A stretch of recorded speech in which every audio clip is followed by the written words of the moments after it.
What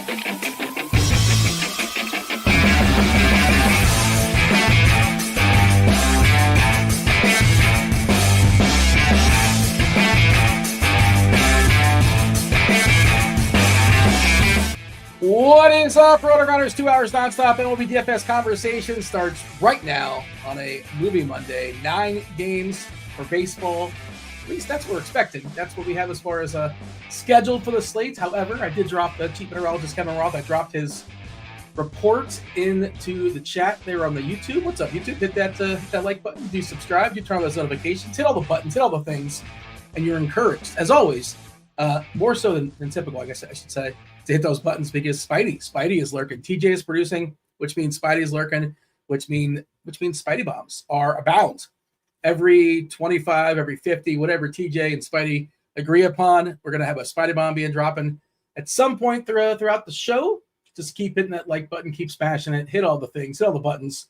Officially straight orange in Minnesota tonight. So Minnesota does look pretty dicey. I think it was red-orange earlier, so Roth actually downgraded the risk to orange, which is a weird sentence to say because orange is still pretty scary. Yellow-orange in St. Louis. So keeping an eye on that. You got Roth coming in here about an hour or so. It's myself, Head Chopper, 2-time millionaire winner. Chop, how are things? How was your weekend? What's up in Chop's world? Well, let's see here. The weekend was all right. Nothing eventful. So sometimes that's right. Good. Eventful could be bad sometimes. Yeah. Yeah, it's all right, Dean. We're doing all right. We're ready for get a little break from the NBA today, and we get the conference finals kicking off tomorrow. So hope we want a Novocaine review. It was entertaining. It was kept me engaged in the movie for a couple hours. It wasn't really what I thought it was going to be, which is it's fine. It did its job. It was okay. Did you see the twist coming? No spoilers. Spoilers here? No spoilers, but did you see the twist coming? No spoilers, but I did turn to my wife at a certain point about 15 minutes before it happened, and I was like, you know what? I got a feeling this is going to happen. So I saw it coming, but she never seen it. It played perfectly for me. I didn't see it coming until about 3 seconds before, like as it was happening, and I went, oh. It played pretty perfect for me. But yeah, I agree with you. Like nothing super special, but enjoyable start to finish. Yeah, it was, and it got me thinking, Dean. It got me thinking, like, so no spoilers, Dean. This is not a spoiler, but he got it. Novocaine was his nickname, right? Okay. Because he doesn't feel any pain, right? That's part of the thing. Very cool nickname, Dean. But his last name was Kane. So you see how that comes together? So what an awesome. So if your last name is Kane, like Dean Kane, Superman, boy, imagine you can have this, the nickname Nova.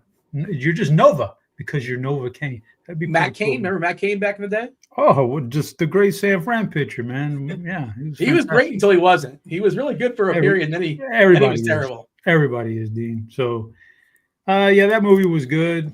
Ready to move on to the next one. I got so many shows on the queue that I've been catching up. I'm sorry, I didn't mean to cut you off. Continue. But you did. God dang it, you did.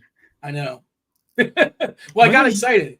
Because I've been catching up, and I haven't had a chance. I've been busy with stuff, but I got a chance to watch the rehearsal, which I just love. Nathan Fielder, I think he's like the most brilliant comedic person out there. Honestly, nobody's doing what he's doing. His mind is just insane. I guess I just don't see that one, Dean. I guess I just don't see it. I tried to watch his stuff from a while back. It just did not appeal to me. I don't like that kind of stuff. So really, yeah, it just didn't get me. But you try Nathan For You. That's more digestible.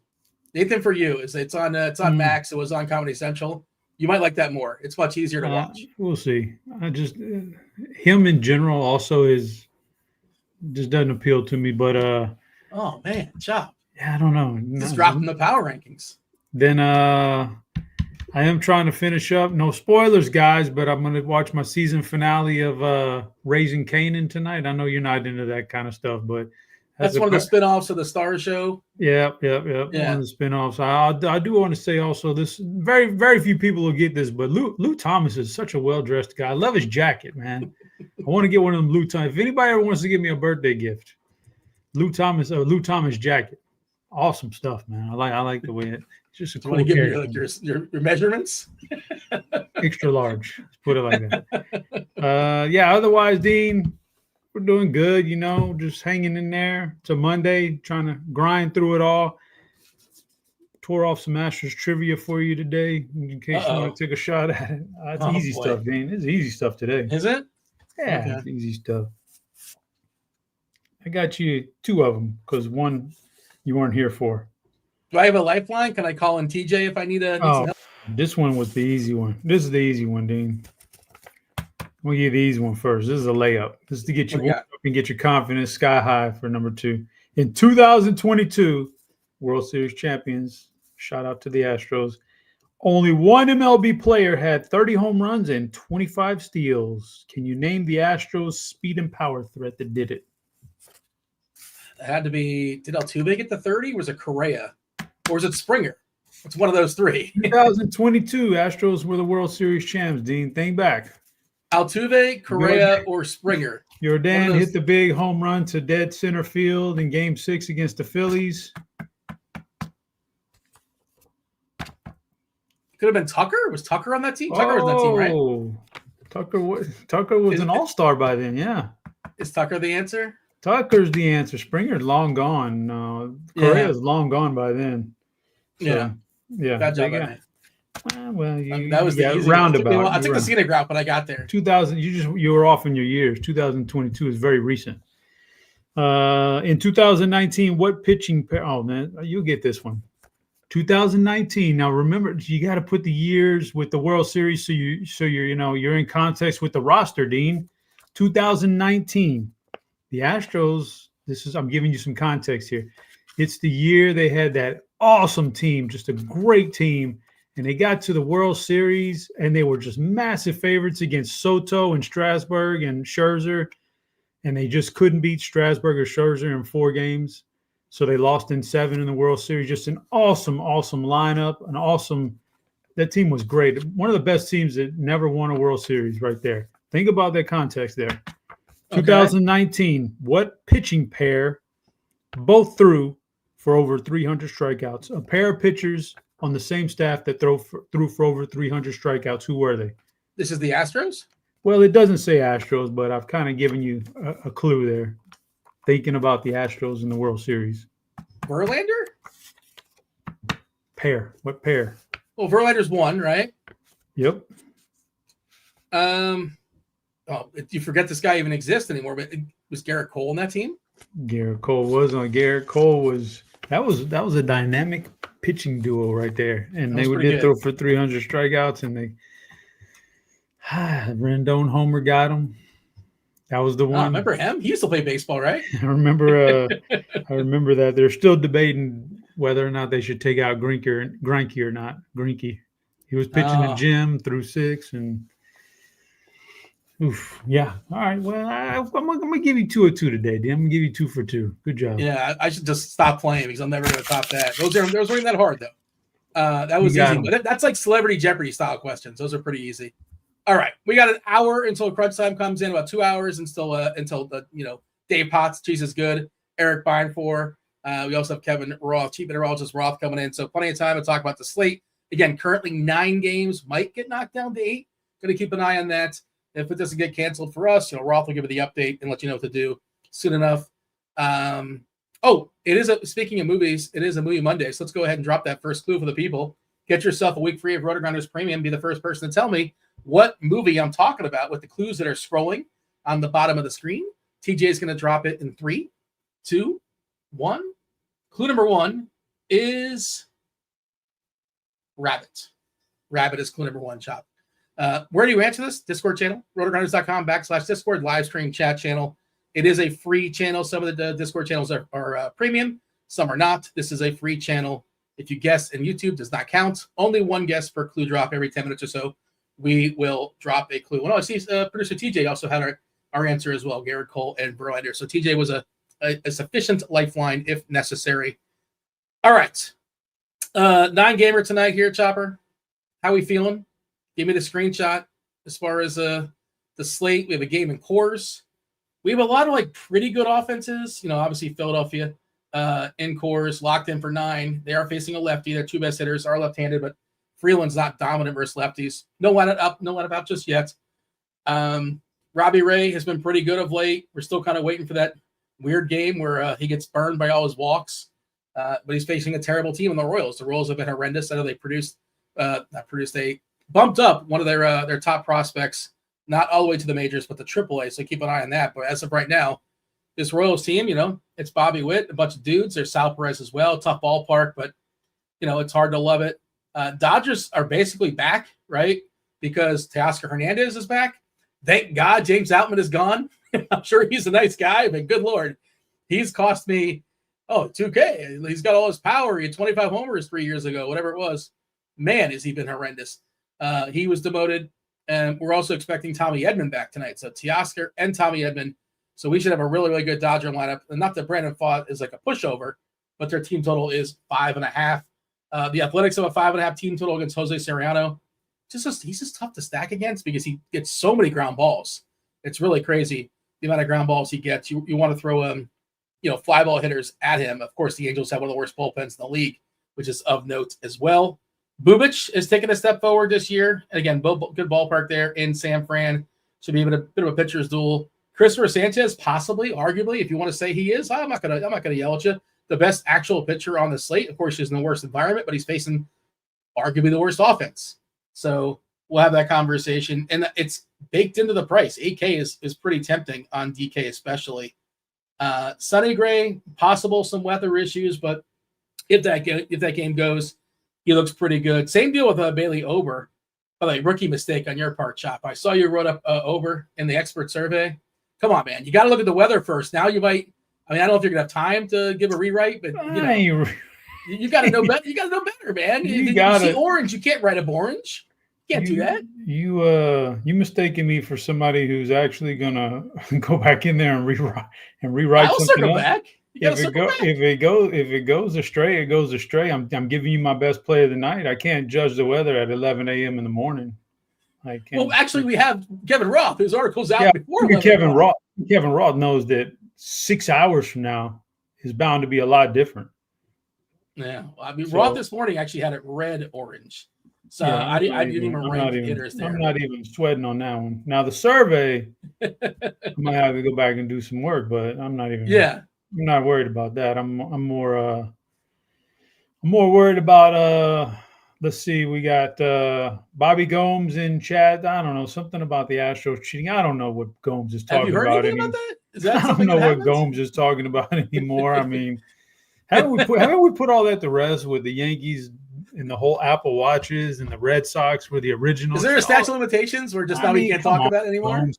People are saying Bobby Gomes cheated on his Millionaire Maker winner. What? In the day with his brother. That happened like 7 years ago. So they could siblings and weren't supposed to be in cahoots. Like, I don't know. That's what people are saying. So, But according to your rules, we have to stop talking about it because it's been long exactly. That's why I don't bring it up anymore. Then but you just got another guy in chat, P. Degen Stoner, who just wants us to get to the baseball stuff. Buddy, we got plenty of time. If you're really worried about the baseball stuff, get a sub. This is a free show, but we're gonna chill. We're just chilling here, man. We're having fun. They really pick up the pace at crunch time. There's no shenanigans. Yeah, crunch time is where it's at. Crunch time is where if you don't have access to crunch time, now you're in trouble. Well, it's the same stream, so if they're seeing this. Oh, isn't that under the paywall though? Are you serious, Chopper? Is this a bit like you don't realize that this? Do you think we cut the stream off? Crunch time is no longer. Crunch time is no longer. You can't be serious. You cannot be serious. 3 years. Really? Crunch time's free now? What do you think the crossover is, These Chop? guys are complaining about 2 hours of free stuff? Oh, my God. For the love of God, This is a guys. bit. This is definitely a bit. Get a life, fellas. Don't complain about it. This is crazy. It's insane you get free crunch time and you're crying about a little movie talk. Come on, just for that. People are saying that the edibles may have just kicked in, Chop. That's their just for that. Now you're gonna really get. Now I'm really gonna drag this out. Now you ain't gonna get no baseball talk. Now let me rip off some more calendar pages for some trivia. Get the weekend days. Get all of it. Yeah. All right. So I think this is a really tough slate actually because it's a lot of good stuff, like pretty good stuff, but nothing that I have to have. And the pitching to me, I'm curious to get your thoughts. I know you like Bailey Ober. You'll talk about it. We got to get the go ahead or at least the yellow from Roth. Caution, but maybe in tournaments, that kind of thing. To me, the pitching is so close. Bubic versus. Don't mean to cut you off, Dean. You're good. But continue. I was just giving you a taste of your own medicine. It's fine. But yeah, the whole Bailey Ober thing is, I think in a vacuum, or I think he probably would be my number one guy. That's fine. But there's 5 guys who are neck and neck. And if Ober gets scratched, which he won't, but if Ober's game gets if his game gets scratched, we're fine. Like there's 4 other guys who are almost the exact same replica of him. So I don't think if we lose him, we're fine. Like you said, I think it's about 5 guys and then everybody else, and then the stacks, the overview. What are you going to do with Coors? That's going to be your big thing. Like I know we hate to do it, and the big ownership. We hate to take big ownership in baseball, but Coors Field is an entity of its own. And also there's that whole thing. I don't know if it's been proven yet, the whole first game in Coors. I don't know if that's real. Okay, well, you say it's not real. Some guys say it is real. I don't know, but got to figure out what to do with Coors. And then the slate, that's the slate in a nutshell. 5 guys, 5 pitchers who are the same in Coors Field. What are you going to do with it? Yeah, I think you can. I think actually Cheese went to 7, and that's kind of where I was at too. And I didn't rank Ober because of the weather. So my 6 were pretty clear as far as who's in the bucket, who's not in the bucket, as potential arms I'm going to roll out there. So I'm curious to hear. You have 5. Sanchez, Ray, Ober, Bubic. Is that the 5? I can repeat that. Sanchez, Gray, Ray, Ober, and Bubic. Are those your 5? Am I missing? Well, I mean, I didn't even. Yeah, I guess it is about 7 guys because I didn't hear you. I didn't hear you say Castillo, who's not good. But I mean, anytime you're taking on, Stinks. Yeah, he's lost some touch. But again, we got to go to the matchup here. White Sox are going to throw out a bunch of strikeouts and like no power, so he's in play. And Bubic over Sanchez, GPP in Coors Field. I don't think people want to play that. Sonny Gray, Castillo, Robbie Ray, you said, which I wouldn't even highlight him, but yeah, he's in the mix. And the old Astros versus a right-hander. If you got a pulse, you're probably in play against the Astros right now. It's for what it's worth. He doesn't really take advantage of it. Pepio's neutral as far as his splits. You can look at his splits, but it is, like you said, a slew of righties. As always, with Houston, there's no left-handers in that team. Unless is Caratini in the lineup? Not that it matters because Caratini is not very good.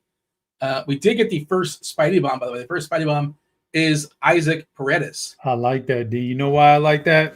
Because Pepio is reverse splits and Paredes, that ballpark as well. We like that ballpark in Tampa. Did you see his home run yesterday?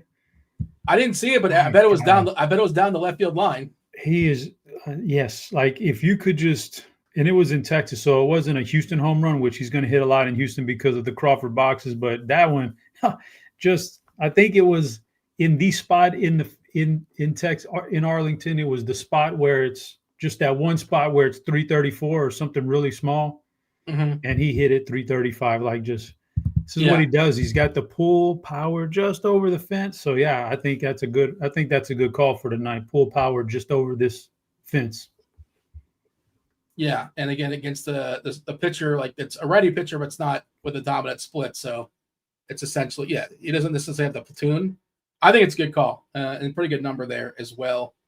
What did I hit? I hit an 8-1 over the weekend because every once in a while you get a good number. I have the Hard Rock and they tend to not have good numbers, but they had the Jackson Holiday at 8-1 over the weekend. I got excited about that one, and I rarely do homer bets. It's not really in my bag. I'll dabble, and I had a bonus. I'm like, let's throw it at Jackson Holiday, and we got there. So shout out to him. Leading off today.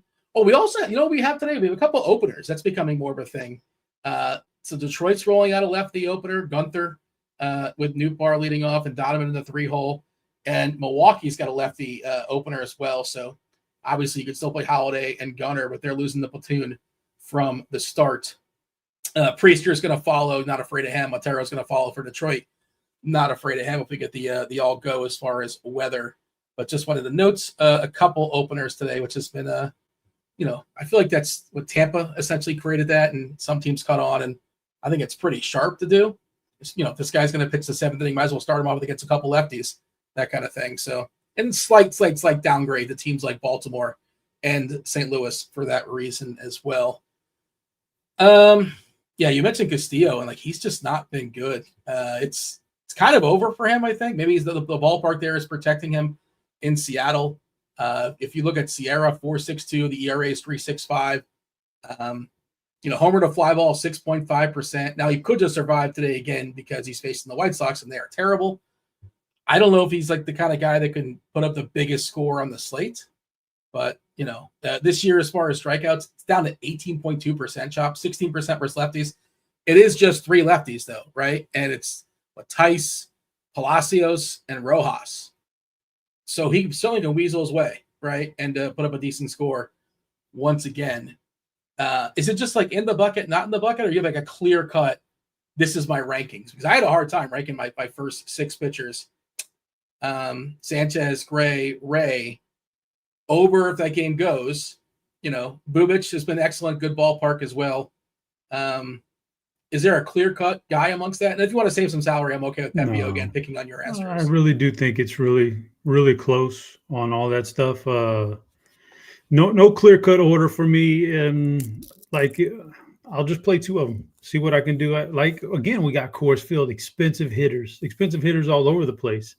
So I'll probably do the thing where I get some of the hitters I really like, even if they're expensive, and then what do I got left over for pitching? And then I'll go back to the last couple of hitter spots and save a little salary. No, I don't think there's a defined order there. I had to answer a couple questions real quick in chat. Favorite GPP on FanDuel, low-owned pitcher, Carolina guy, the FanDuel wizard over there. Low-owned, the thing about DraftKings and FanDuel, I think the guys are all kind of in a similar ownership range and projection range. So I don't know that I would say low owned necessarily, but looking at the numbers I'm seeing, I'm still if we get the green light from Roth, I still like Bailey Ober over there. He's the cheapest. I mean, he's the lowest owned just about of the 5 or 6 that are really, really good in my view. So you could go that route. If not, Bubic. I think Bubic's a fine play over there on GPP. We got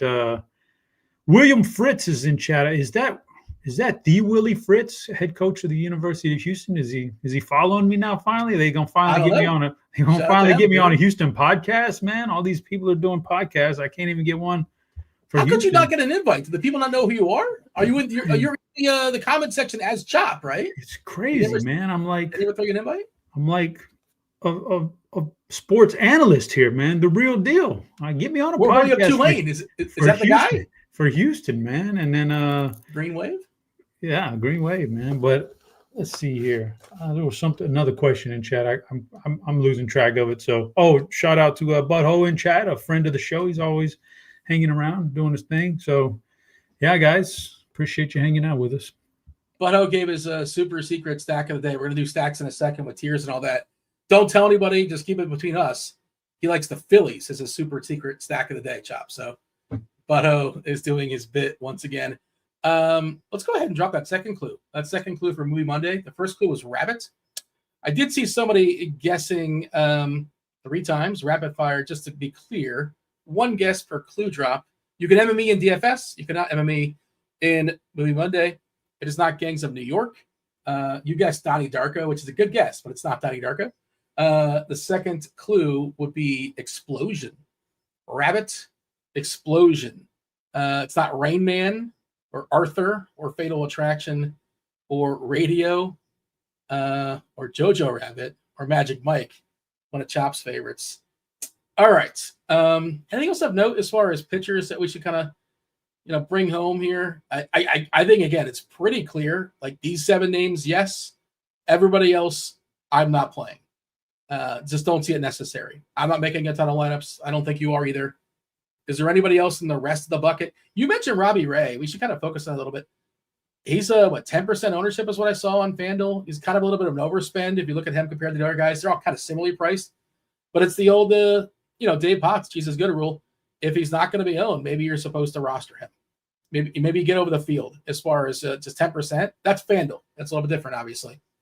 And we know this Kansas City team has been horrendous this year versus lefties specifically.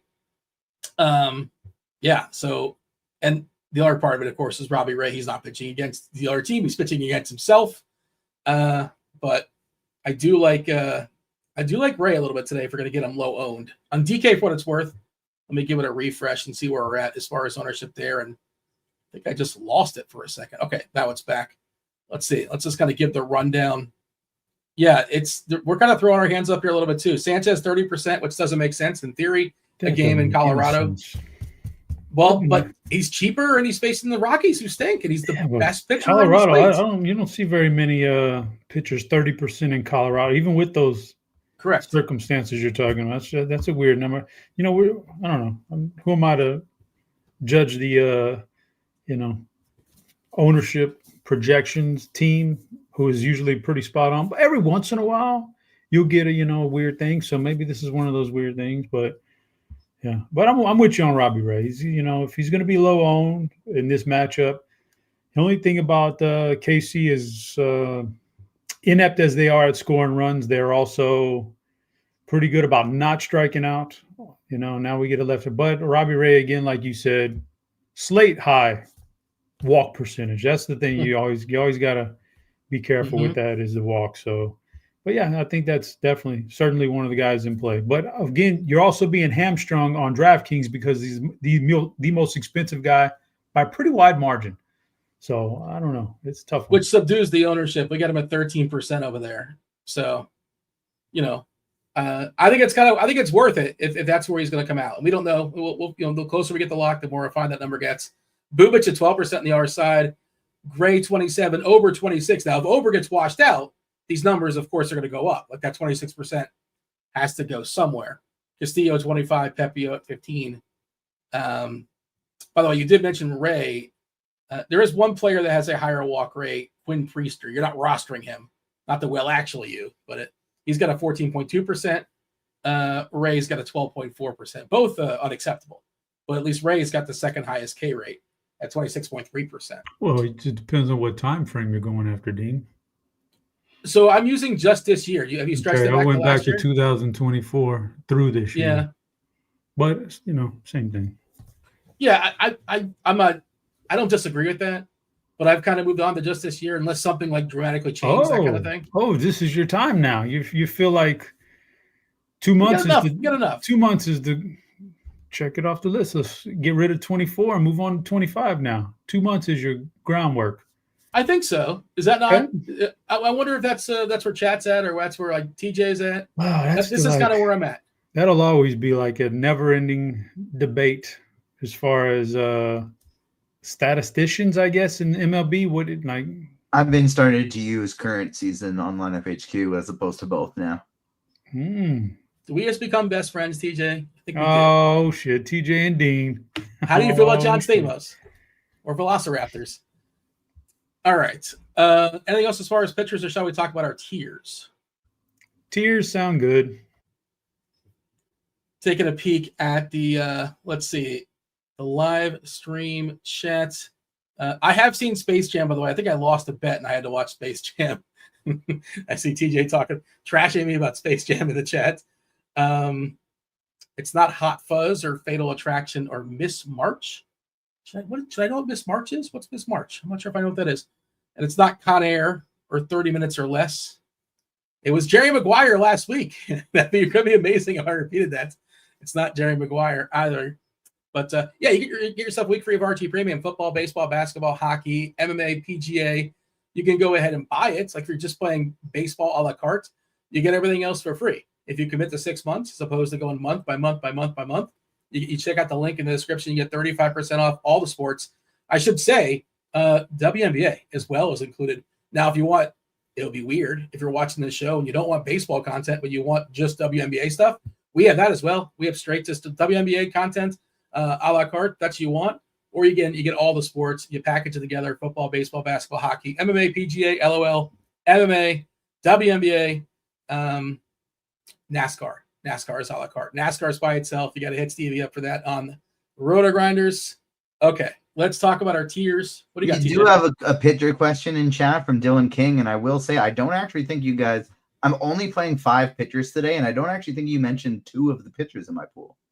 Okay, is it like Logan Allen or Jose Soriano? Yeah, it's Logan Allen and JT Ginn. Well, Logan Allen's in the weather game, so and JT Ginn's not going to throw enough pitches. I don't think. Like he's just coming. I don't know that for sure, but he's coming back from injury, and he threw like 60 pitches in his rehab. So, what are we really going to get from this guy? Maybe we're begging for 5 innings. So, I don't really have a take on it. I mean, I'm not playing him. So, if you have anything, Chop, on Ginn and Logan Allen, I'd probably be more likely to roster Ted Ginn than JT Ginn. Ted Ginn, you get this. The thing with rostering Ted Ginn is you get his entire family too. Remember that? You got his entire family. I don't. That was a bit down here in Miami. I don't remember that, but you draft Ted Ginn, you get the entire. Yeah, that did not work out for the Miami Dolphins. Minnesota, we should note again, if this game goes, it is not the best Minnesota lineup, not the best iteration because there's no Carlos Correa and there's no Buxton. Jeffers, the catcher leading off, Brooks Lee, Lewis, France, Larnack, Jonah Bride, who became a Twin at some point, Carson McCusker, plays baseball professionally for the Minnesota Twins. The master, you got Harrison Bader, and then, of course, there's Will Castro. That is a pretty terrible lineup.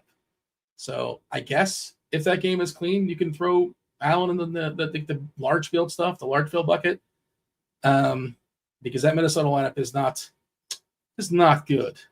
I'm going to see what we're projecting for Ginn as far as his pitches, because I don't feel good about him going very long. We're giving him 80. I'm curious if that's a median. A median number is 80 pitches. What does the bat say? Let's see what this is like when I like to use both and see if there's a distinct difference, and I try to middle it. What is Cardi saying about Ginn? How many pitches is he expecting for him? 79. Okay, so they're in unison. That's still not great. 79 pitches, 80 pitches.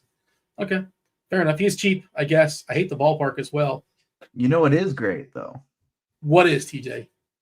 A 28% K rate to righties this season and a 25.4% last season to a guy that cheap. How big is that sample? Last season, 67 at bats. This season, 32. Okay.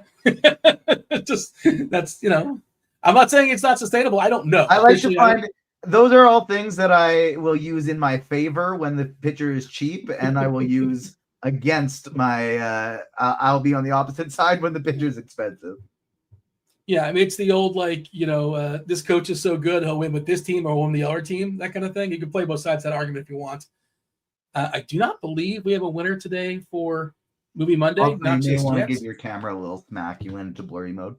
Oh, okay. Yeah, I'll white balance it here in a second. All right. So I'm not going to actually smack my camera because that could cause a little bit of damage, but I still am kind of blurry. Oh, there you go. I'm back in. I was looking like Bigfoot there for a second. All right, let's drop this third clue for Movie Monday, and then we'll talk about today's tiers. The third clue, this might shake some things up. Who knows? We'll see. The third clue, Chop, is horn. Horn is the third clue. I want to shout out Chris Jamino. Chris Jamino gave us our topic today for tiers. Jamino tunes in on occasion, I would imagine. He's doing everything for the site. If you're ever upset about the projections, if he gets one projection wrong, it's Jamino's fault, of course. That hamster wheel pumping out the projections. But he suggested today's tiers. We wanted to give the people a chance to maybe get their thoughts first. But TJ is throwing it up on the screen for the people. But this is actually a joint effort, myself and Chop. Today's category for tiers, Chopper. I like we're just putting ads in the screen to keep it secret. Well played, TJ. I like that. Chop, you want to tell the people what our category is for tiers today? Okay. Before we even get to it, Dean, let's lead up to it a little bit. I forgot to ask you at the top. We got 4 teams left in the NBA. I know what you're going to say, but who do you think is going to win the NBA title? I mean, I have some futures on OKC, so I'm going to say OKC, and I'm hopeful. I shout out to Denver, by the way. They have 2 players injured. Joker's just out of his mind. Taking OKC to 7 is a huge W. I wasn't on Twitter. If anybody's dunking on Joker, like, oh my, what a bum! Like the fact that he took this team to 7 with 2 hurt players, Gordon. Shout out to Gordon for just giving it a go, for trying. Porter played hurt the entire series, and then Westbrook, who could just be kind of working against you some games. I love Westbrook too, but to some of those games, man, oof. When he's Westbrook, it's fantastic. But when he's Westbrook, it's man, it really can go one of 2 ways. But yeah, I think it's the Thunder. I think their path is fairly clear. You could possibly argue Denver might have been the toughest opponent they're going to face. You could possibly argue that. We don't know how good Minnesota is. Like, they haven't really been tested. They've won their first 2 rounds pretty easily, but you can argue like it's been opponent based, not necessarily merit based. Then they faced a wounded Golden State team. But I think it's the Thunder. I know it's the chalk answer. And I think Boston would have been the best team coming out of the East. And if not Boston, possibly Cleveland. But I guess the Pacers, if they can make their threes, I know it's like an easy thing to say, they can hang with anybody if they're making their threes. But pretty high volatility there. Catch them on the wrong night, catch them on the right night. But and the New York thing is fun, but I just don't think New York is going to beat OKC. Wow. They get there. Wow. Not believing in the starting 5 for the Knickerbockers. I think they're pretty interesting. Man, they got. Are you? I mean, they're fine. They're interesting, man. They throw you those 2 really good defenders on the wings, and if Cat can make his threes, you got the best closer in basketball, probably Brunson by the numbers. They're interesting, but I was going to say, just totally under the radar, off the beaten path. The Pacers are very, very interesting to me, man. Just the way they're designed, and this is not a fluke. A run in the playoffs is not a fluke. They kind of started this last year, so I think it's interesting. But that leads us to our tier. Chop, not to cut you off. I'm still trying to find. I'm trying to find the one person. Maybe they're in chat. I'm trying to find the one person out there that's still arguing that Sacramento did a great job trading Halliburton for Sabonis. Is that guy still alive? Is that guy still standing? Is that guy still fighting, or is he kind of conceded and taking the L and said, you know what? Maybe, just maybe, I was wrong, and Halliburton is so much better and younger and cheaper, at least he was at the time, than Sabonis. Is there still a guy out there saying Sabonis is better? Because, come on, it's time to take the L. Take the L. You were wrong. It's okay. It's fine. It's not even that, man. It's that if you're going to trade a guy like that, when they traded him, like you think you could get more for him, like just like the Luka trade. Like, I get it. Okay, you want to move on for some reason. Can't you get more than that? Can't you get more than just a mid-aging player? I don't know, man. But anyway, so I think the league undervalued Halliburton. They still kind of do, apparently. Oh, man, he was so young still. I just think they pulled the trigger thinking, I don't know. Anyway, leads us to our board today, right? We're doing the Knicks thing, right? Yeah. Okay. That leads us to our board. The New York Knicks are in the Final Four. They are going to be heavily on ESPN and SportsCenter and First Take and everything for the next 2 weeks until this series ends, till their season ends. And because of that, Dean, every time we go to Madison Square Garden, we are going to have a full buffet of stars in attendance finally coming out of the woodwork. So today we're going to rank our favorite and least favorite New York sports fanatic celebrity personalities. We'll use that term fanatic loosely because some of these guys are just bandwagon, but we did our best here. So most of them are fanatics. Depending on how we look, the board will kind of reflect it, I think. Yeah, right. Well, we'll see. Well, we'll talk about it. Let's pull up the board then. Big glaring omission on the list. Should have had producer Steve number 1. Oh yeah. Well, he's not a celebrity. He's a celebrity in our world. But... Yeah, that's debatable. That's a fair point, though. Let's see. What's the list? Well, we got Spike Lee number 1. Again, he's been there forever. Spike. You got to put Spike number 1. He's like you said, he's there when they're bad. So yeah, you got to give credit to a guy like that. Sticks around. Road games. He's going to road games. He's a big time fan. So we got that going for us. Number 2. I mean, Reggie Miller would taunt him 20 years ago. But go ahead. Yeah. Our number 2, I can't even see the board. I ain't gonna lie to you. I have the board if you can't see it. Yeah. Did we go Chalamet too? Yeah. How do you pronounce that again, Chop? Chalamet, like shallow water and the month of May. Chalamet. You can't do it like Adam Sandler? I think you do the Sandler bit. Chalamet. Something. Listen, this guy, get ready. This guy's taking over the world, man. So we might as well have him up number 2 on the board. He's a good actor. He's everywhere. He's dating whoever he wants. He's doing whatever he wants. I don't know if you saw this guy on College Game Day that one time, Dean. He's a legit sports fan. That was so impressive. He's awesome, dude. He's an awesome guy. So yeah, I can't at this point. I can't say a bad thing out of Chalamet. So I'm putting number 2 here, man. Number 3, we were kind of neutral on 3 is the neutral spot. So we put who do we put number 3? I can't. We got Tracy Moore. We deducted. Oh yeah, Tracy would have been higher on our. He would have been higher on our board, but he had the Tracy Morgan, but food poisoning incident. That was not something we need to see again. Tracy, come on, man, get it together, bro. If you're not feeling good and you're sitting courtside, just go, man. Just go do something else. If you're not feeling good, you had a little. Thank God he didn't have a Paul Pierce type incident. The throwing up is one thing, but you don't want to be on national TV coming out the other end. So Tracy's going to get docked. He's going to be in number 3. Number 4. Now, as much as we love Chalamet, he's dragging these Jenners around with him everywhere he goes. Unfortunately, so we got to put the Jenners. They're there. They're celebs. They're at the Knicks games. Honestly, I'm not going to say too much bad about them.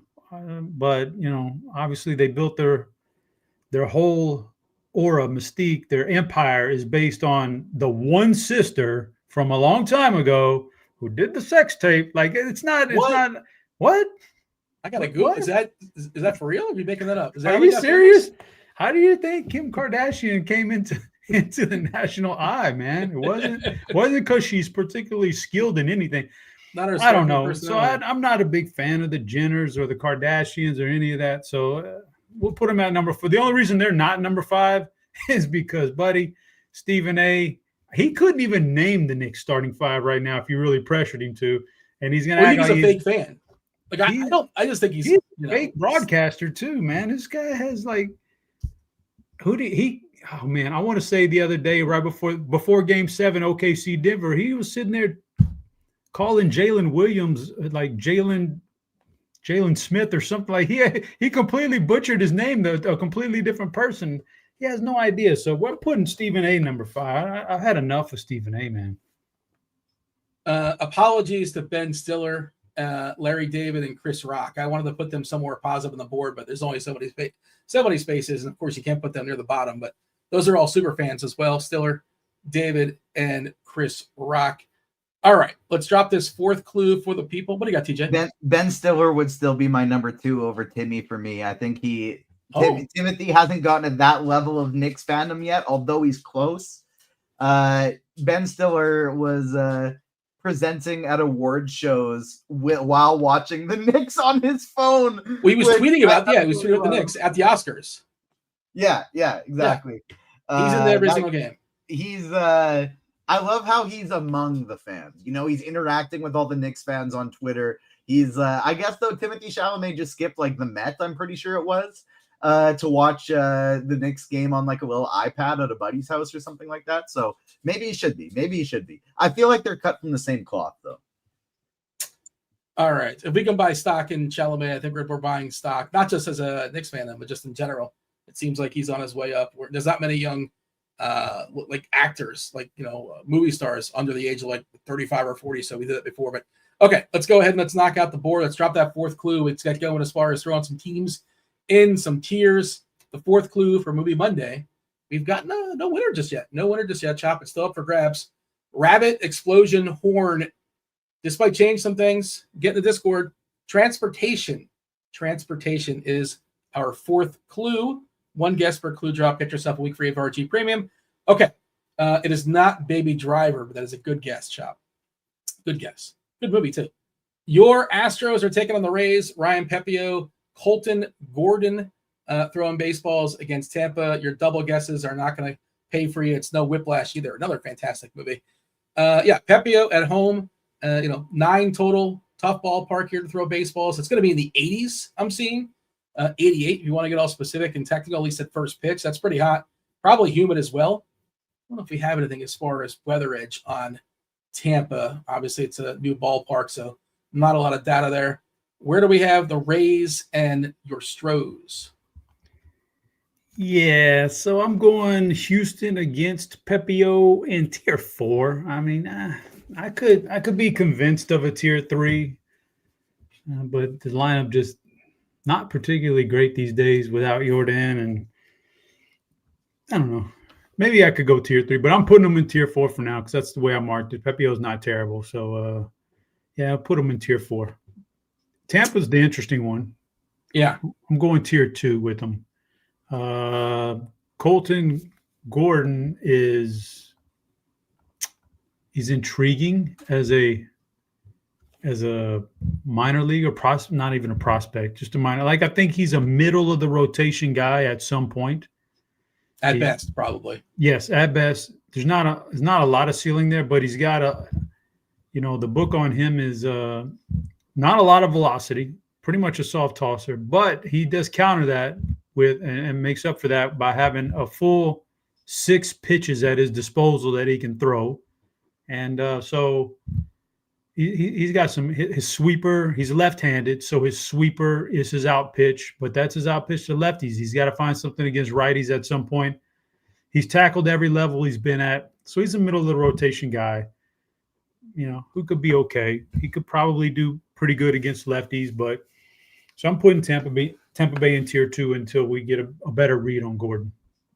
Looks like we got a winner today for Movie Monday. Also, TJ, throw Houston in the Jenners and tier number 4. Tier number 4 for the Jenners. Let's go ahead and knock out the next game. It is the Mariners. Seattle taking on the White Sox. Davis, Martin, Luis Castillo. Kind of dog Castillo a little bit, but I think he's certainly playable because this White Sox offense is pretty terrible. The ERA has been pretty good. He's protected by a good ballpark. Now he takes on a bad team. Only three lefties. He's vulnerable to lefties, and these lefties are not good either. Palacios, Thaiss probably batting second. I guess that says more about the rest of the guys as it does about Thaiss batting second in the Chicago lineup.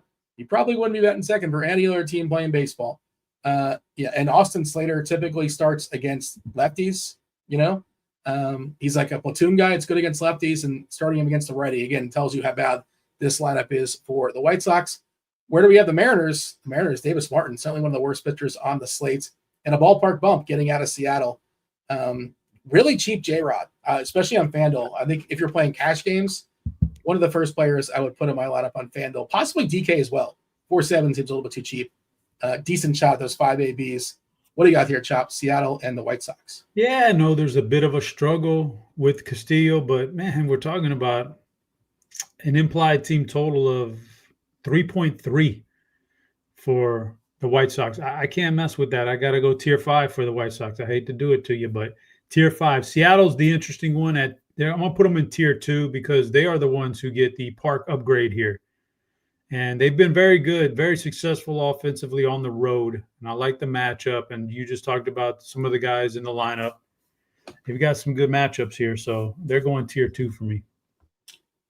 Yeah, love Big Dumper, but just hard to get there on TK at 5.4. Would that make some – if this is anywhere close, Chop, Kyle Raleigh, Big Dumper, 3% we're showing. If that's correct, catcher is actually pretty good tonight. They'll go around the horn on crunch time, about 20 minutes or so. You got Erik Beimfohr. You got Dave Potts. CheeseIsGood. Of course, Roth will give you the update as far as weather. Catcher's pretty solid. I was doing my catcher rankings today, and I liked more than 4. We ranked 4. I'm like, I like 6 or 7 catchers today or something like that. We'll circle back on it. Don't hold me to that number, but let's go ahead and move on. Cleveland, Minnesota. Let's see if Roth actually gave us an update here weather-wise. Last we saw, so it is orange.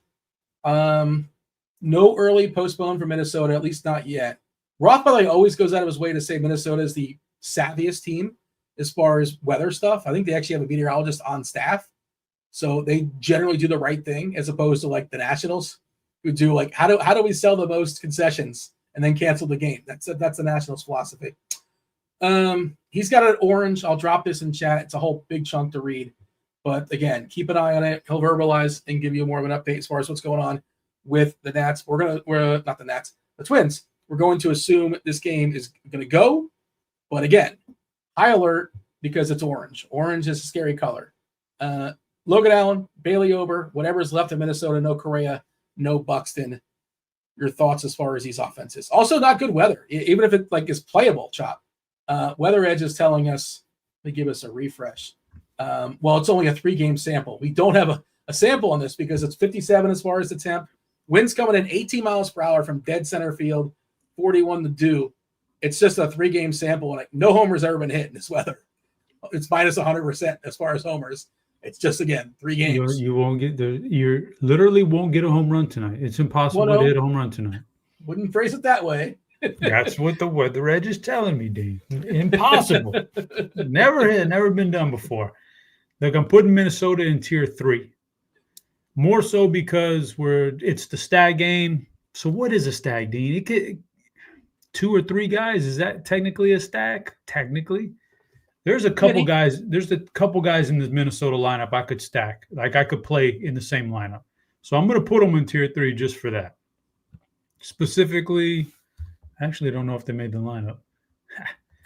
Can I add this qualifier, Chop? I just want to say this is what I would do. I'm not telling you what to do with your money. Yeah, don't do in that. A game dicey weather-wise. I'm either going to play 5 guys or 0 guys. Or, you know what I mean? I don't want a half a stack. No. No, I don't want a one-off in a game that might get canceled. No, I don't care. If I take, what's the difference? You're either gonna you're either gonna play it. Yeah, you're either gonna play it as if it's gonna get rained out. You think it's gonna get rained, so I'm just completely let me X out every single player in the game, or I play it normally. I can't in between it. You just said you want a mini stack. That's in between. No. That's playing it as if I think it's going to play normally. I don't have to worry. I'm not going to worry about weather. This is who I would take from this game. Okay. I'm not going to say, well, it might rain out, so I'm going to go all in on this game. I'm going to go all 5 men. No, there's I could do me a little Royce Lewis, Ryan Jeffers stack. Okay.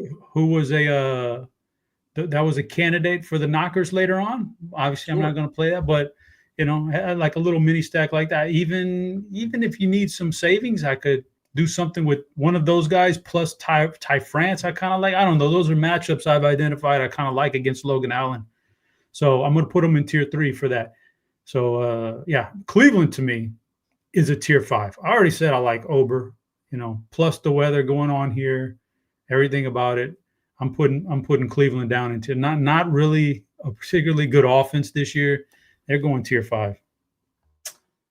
Baltimore fired their coach. They still stink. I guess it wasn't his fault. Dean Kramer versus Priester.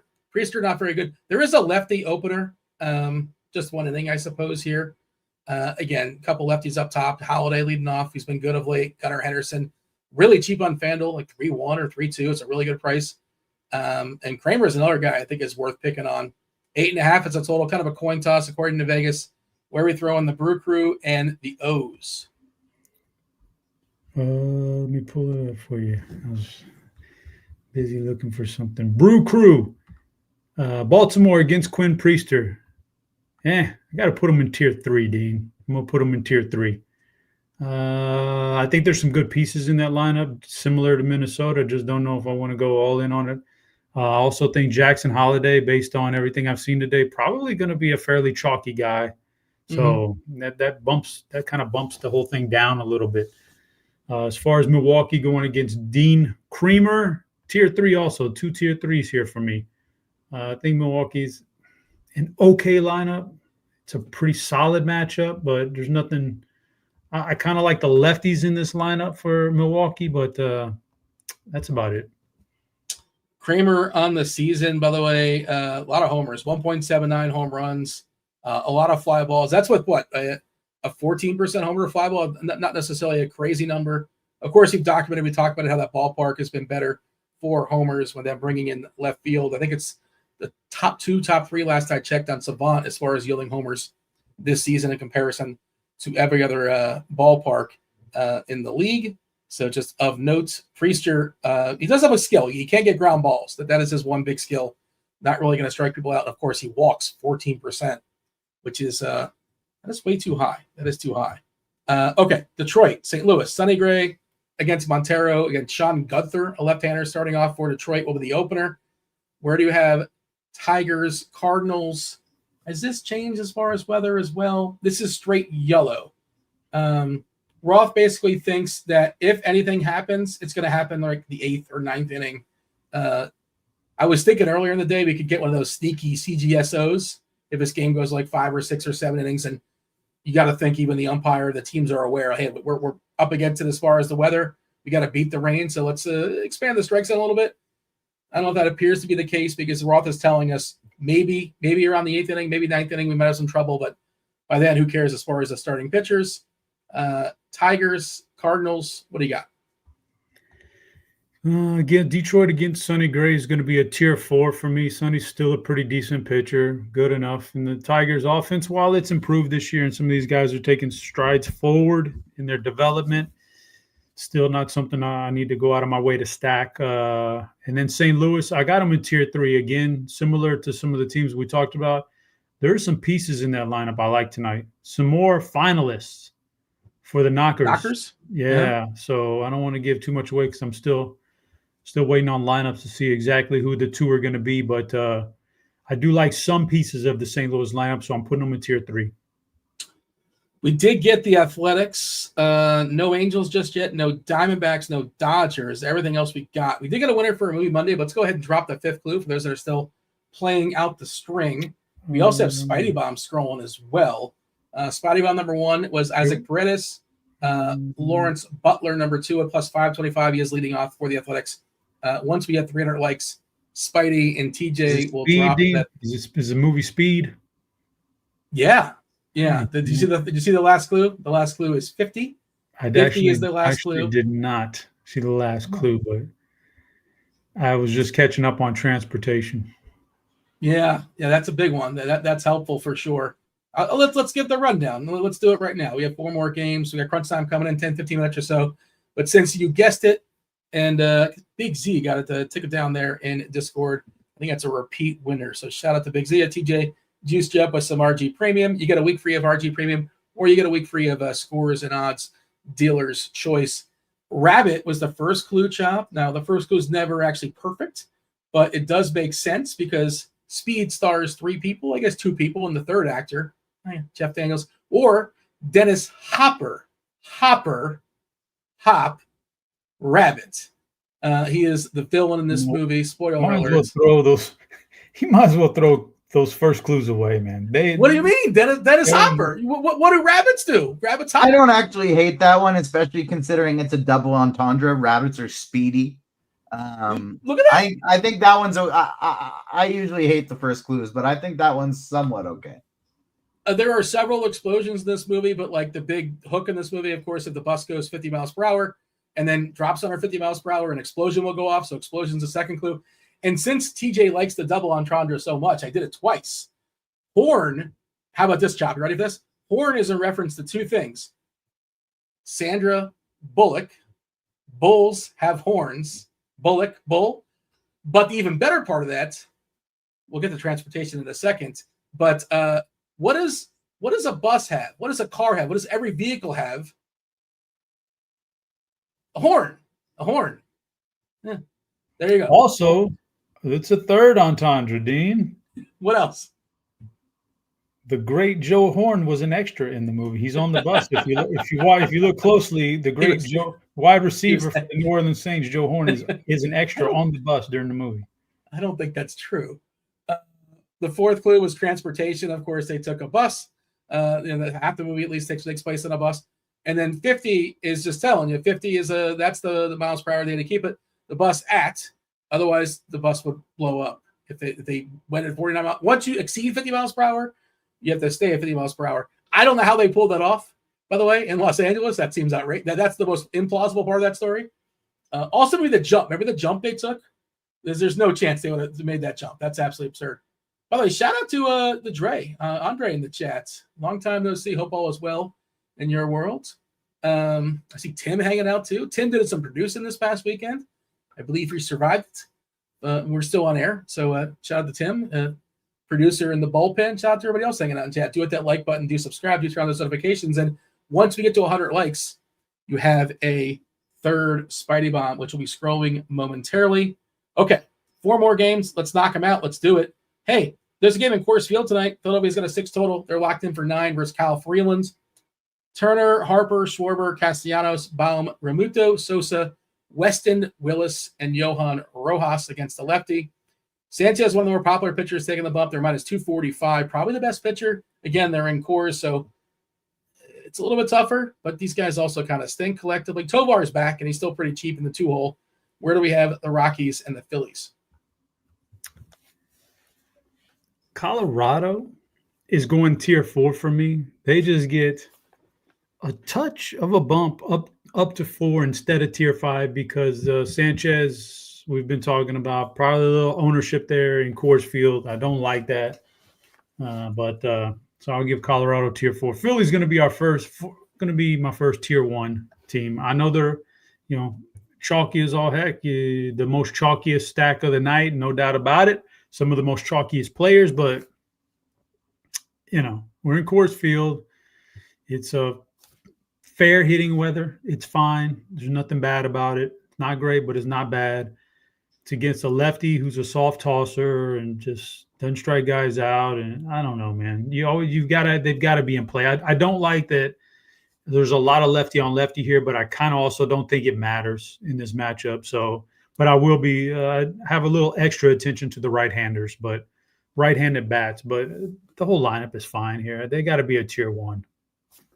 Let's stretch it back to last year on Play IQ, Chop. Freeland, 198 ISO versus lefties, 356 Woba versus lefties. Both numbers a little bit higher than it is versus righties. So he's a neutral left on.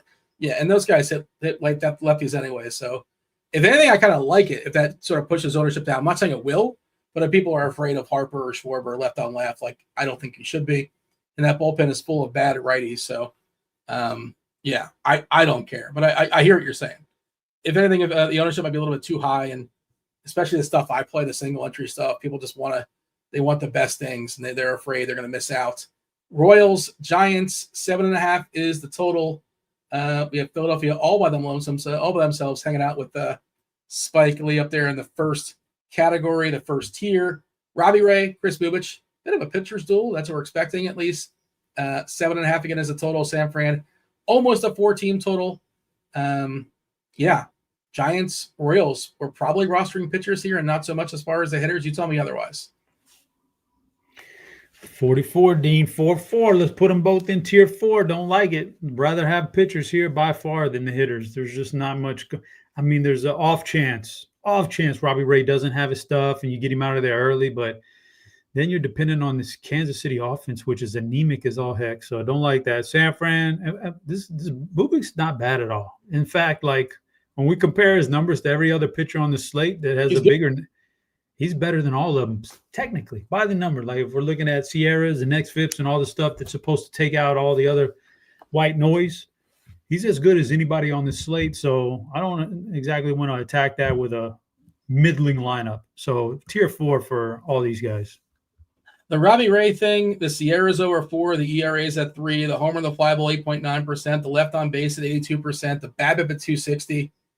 He's just done a really good job stranding runners, right? 82%, and he's walking too many, 12.4%, which is not an insane number.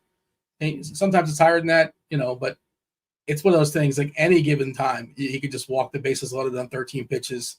By the way, we have another opener situation. It's an epidemic. Jack Dreyer will be opening for the Dodgers for Landon Knack. Jack Dreyer. I'm going to assume he is a lefty, but I don't know that for certain. As I got to be one of their bullpen arms, probably going to pitch an inning or two or something like that. So I think we have, at last count, is that 3 openers tonight? All right. The Angels, the Athletics, 10 total, one of the higher totals on the board. JT Ginn coming back from injury. We're getting around 80 pitches or so against Jose Soriano, who he has a skill. His one skill is he keeps the ball on the ground. He's awesome at getting ground balls. One of the best ground ball pitchers in baseball. Not going to blow it past you. Not going to blow it past you. So if he gets in the air, he's in trouble. I think he's actually got an unfortunate homer to fly ball, if I'm not mistaken. Maybe I'm wrong on this. Yeah, 11.1%. Okay, so that's why 0.52 as far as the homers. I thought that was higher for some reason, but nonetheless, Athletics, Angels, what do you got? I'm putting the Angels in tier 3. I actually don't mind some of these. Now, I wish this lineup had Trout in it and was a little stronger, but it's not for a full-on stack. So I'm going to put them in tier 3. But I don't mind. I don't mind the matchup here. Oakland against Soriano. Dean, this is going to be a tier 1 for me. I've been thinking about this. This is the knockers. This is where the knockers are going from. Maybe. I wasn't thinking about it. Tough pitcher to pick on for knockers for the record. Yeah, I think this is it's just that I've been thinking about this all day. But I'm looking at, so a team total over 5.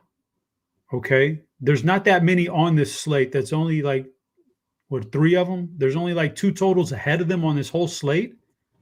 But then when I look at the projected ownership of a 5 or 4 or a 5-man stack from Oklahoma of highly projected hitters, some of their best hitters today, I look at a 4 or 5-man stack out of the Oakland lineup. It's so much lower than any team in the top almost 10 of team totals. You know what I'm saying? High team totals, their projected ownership is so low. Nobody's going to play this. But I know that Soriano's a good pitcher, but Vegas is telling us, Oakland probably going to score some runs. The third most on the slate on, just on a median, I don't know how to put it. I'm not a statistician, but they're telling us runs are there, that there's the possibility that extra base hits are going to, maybe he keeps it in the yard. Maybe those balls find the gap, which could be just as good. They add up. Everything adds up at the end of the day anyway, and gives you a chance to get to the bullpen early, and it's not a great bullpen. Just based on the ownership here, which is so low for Oakland, I think Oakland stack is a tier 1 for me. Tier 1 for the Athletics. We have 2 teams in tier 1, 2 teams in tier 2. 3 and 4 is pretty cluttered. Let's see where we're throwing the Diamondbacks and the Dodgers. We did just get the Dodgers. It is Dreyer again, the opener there. Knack behind him, taking on Brandon Pfaadt. Dodgers lineup is looking really sharp. Ohtani, Betts, Freeman. It is Will Smith. We are expecting rushing, but it is Will Smith today doing the catching. And you basically can't DH rushing because Ohtani DHs.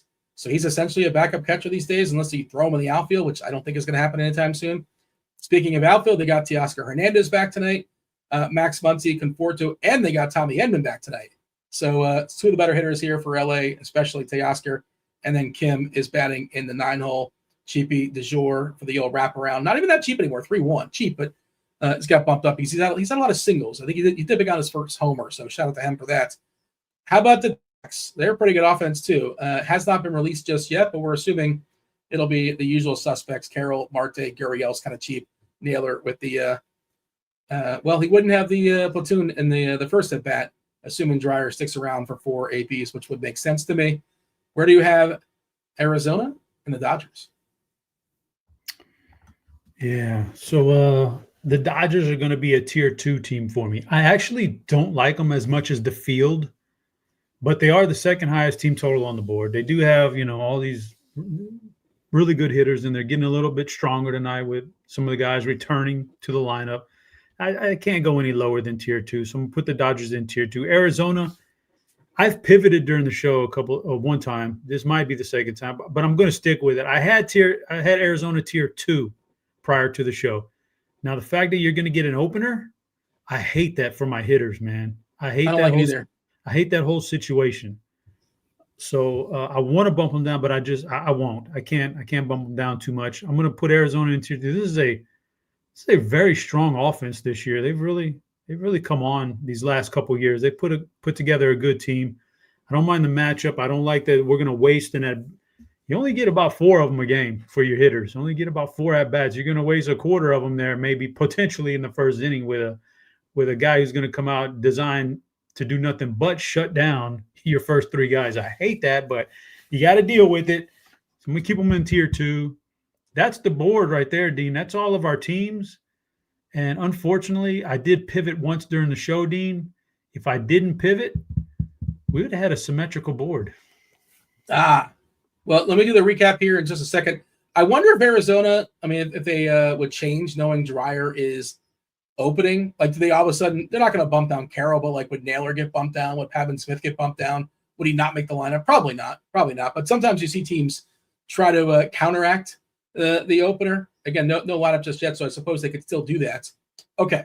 If you're late, by the way, tiers. We power ranked collectively New York Knicks fans, celebrity fans. So Spike Lee had the top spot, Timothy Chalamet at the number 2, Tracy Morgan, any of the Jenners, and of course Stephen A. Screaming he's got the 5 spot. Apologies to Larry David and Ben Stiller and Chris Rock, who good super fans, but you can only put so many people on the board. Philadelphia and the Athletics, they're the only 2 teams in the top tier. With Timothy Chalamet, you got the Rays, Seattle, the Dodgers, Arizona, Tracy Morgan right in the middle, Minnesota, Baltimore, Milwaukee, St. Louis, and the Angels. Any of the Jenners hanging out with them is the Astros. Is that Detroit? That's so weird. I can barely see that symbol. I think that's Detroit. Colorado, Kansas City, Giants. Is that just me, or you can't see Detroit? It's sort of like a silhouette. And Stephen A. Smith is White Sox, as always. It's their spot. It's their hole.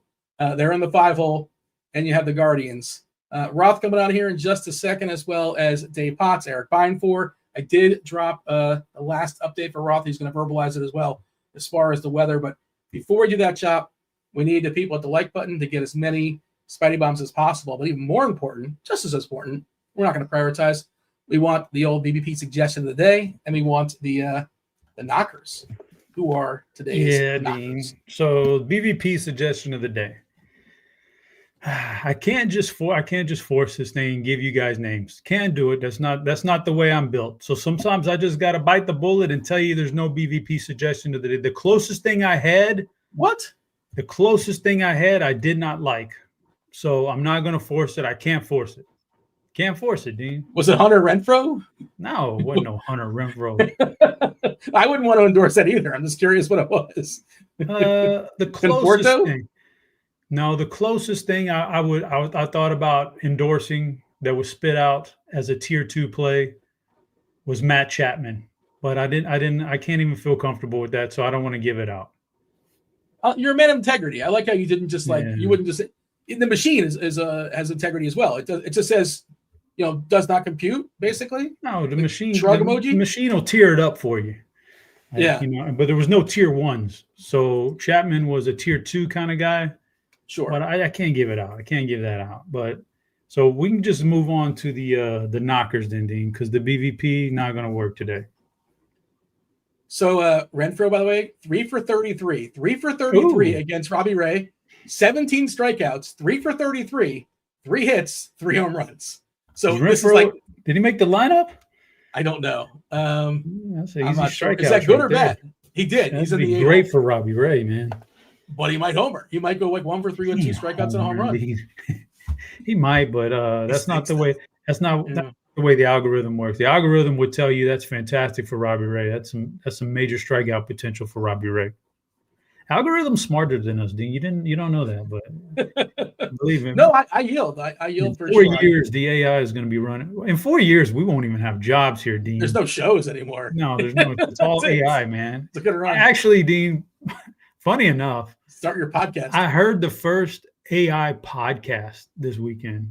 Oh God, it was so good and so insightful. So it was so good, and it was just AI, dude. It was these made up voices, like like Siri or your directions app on your phone. These nice mellow voices talking to you about this stuff. Phenomenal stuff. All AI. Anyway, yeah, we're screwed. We're done, so. Got to get to the knockers. Did I get knockers? Yeah, give me some knockers. I can give you the knockers, Dean. We're going to go with some McDonald's knockers, Dean. I don't know if you've ever hung out in McDonald's. Oh, by the way, McDonald's, I bought a bagel. I'm aware of the establishment. They have a new item, a breakfast item. It's a bagel, egg, and bacon thing sandwich. I bought one today just for the heck of it to try it out. Yeah, it's okay. I'm not gonna get it again. What is it called? I don't know, McBagel, probably something. It's everything, but it was okay. But I guess can't rightfully get it over my normal sausage and egg biscuit or sausage and egg McMuffin. So it was okay though. But we're gonna go with some McDonald's knockers. McDonald's meaning what is McDonald's? This is one of these Dean clues. Arches. Golden Arches. Yeah. I go to McDowell's personally. I'm So a big what is McDowell's the guy. so who has the arches? Who has the Golden Arches? St. Louis has the Golden Arches. Dean. Okay, yeah. Let's go Let's go to some McDonald's knockers. Wilson Contreras and Alec Burleson. I like those as my knockers tonight. All right. Without further ado, let's go ahead. Let's bring in Crunch Time. We have Erik. We have Dave Potts. Dave Potts coming in as well. Additionally, the birthday boy, Kevin Roth. He's a man. He's 40. It's Kevin Roth. Let's Crunch Time right now. Let's do it.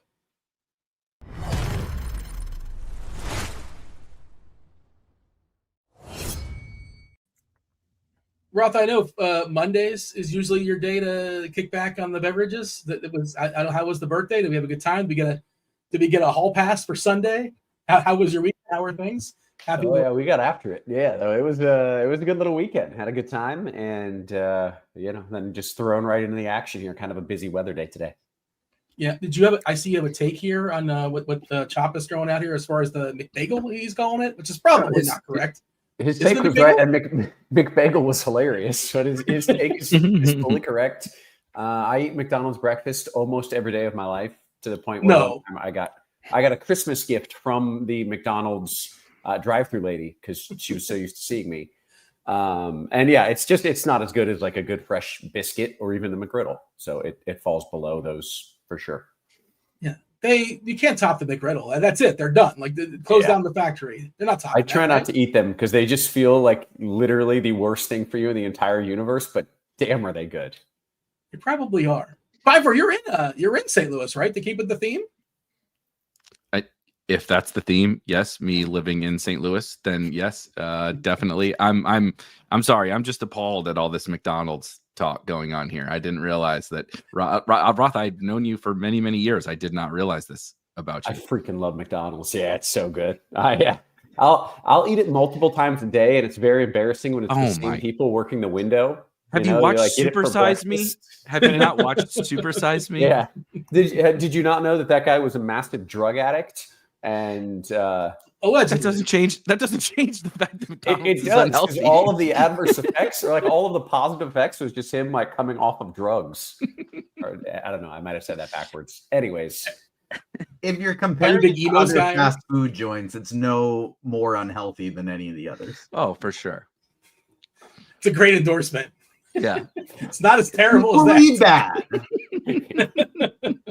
And Emo's Pizza is just as terrible. I don't know. Hey, leave the St. Louis stuff out of this. McDonald's is national. We don't gotta. Jason Tatum, notably the most famous, probably current St. Louis athlete. Emo's is his favorite pizza on the planet, and the dude has had, everything. So we stand Jason Tatum. Emo's is great.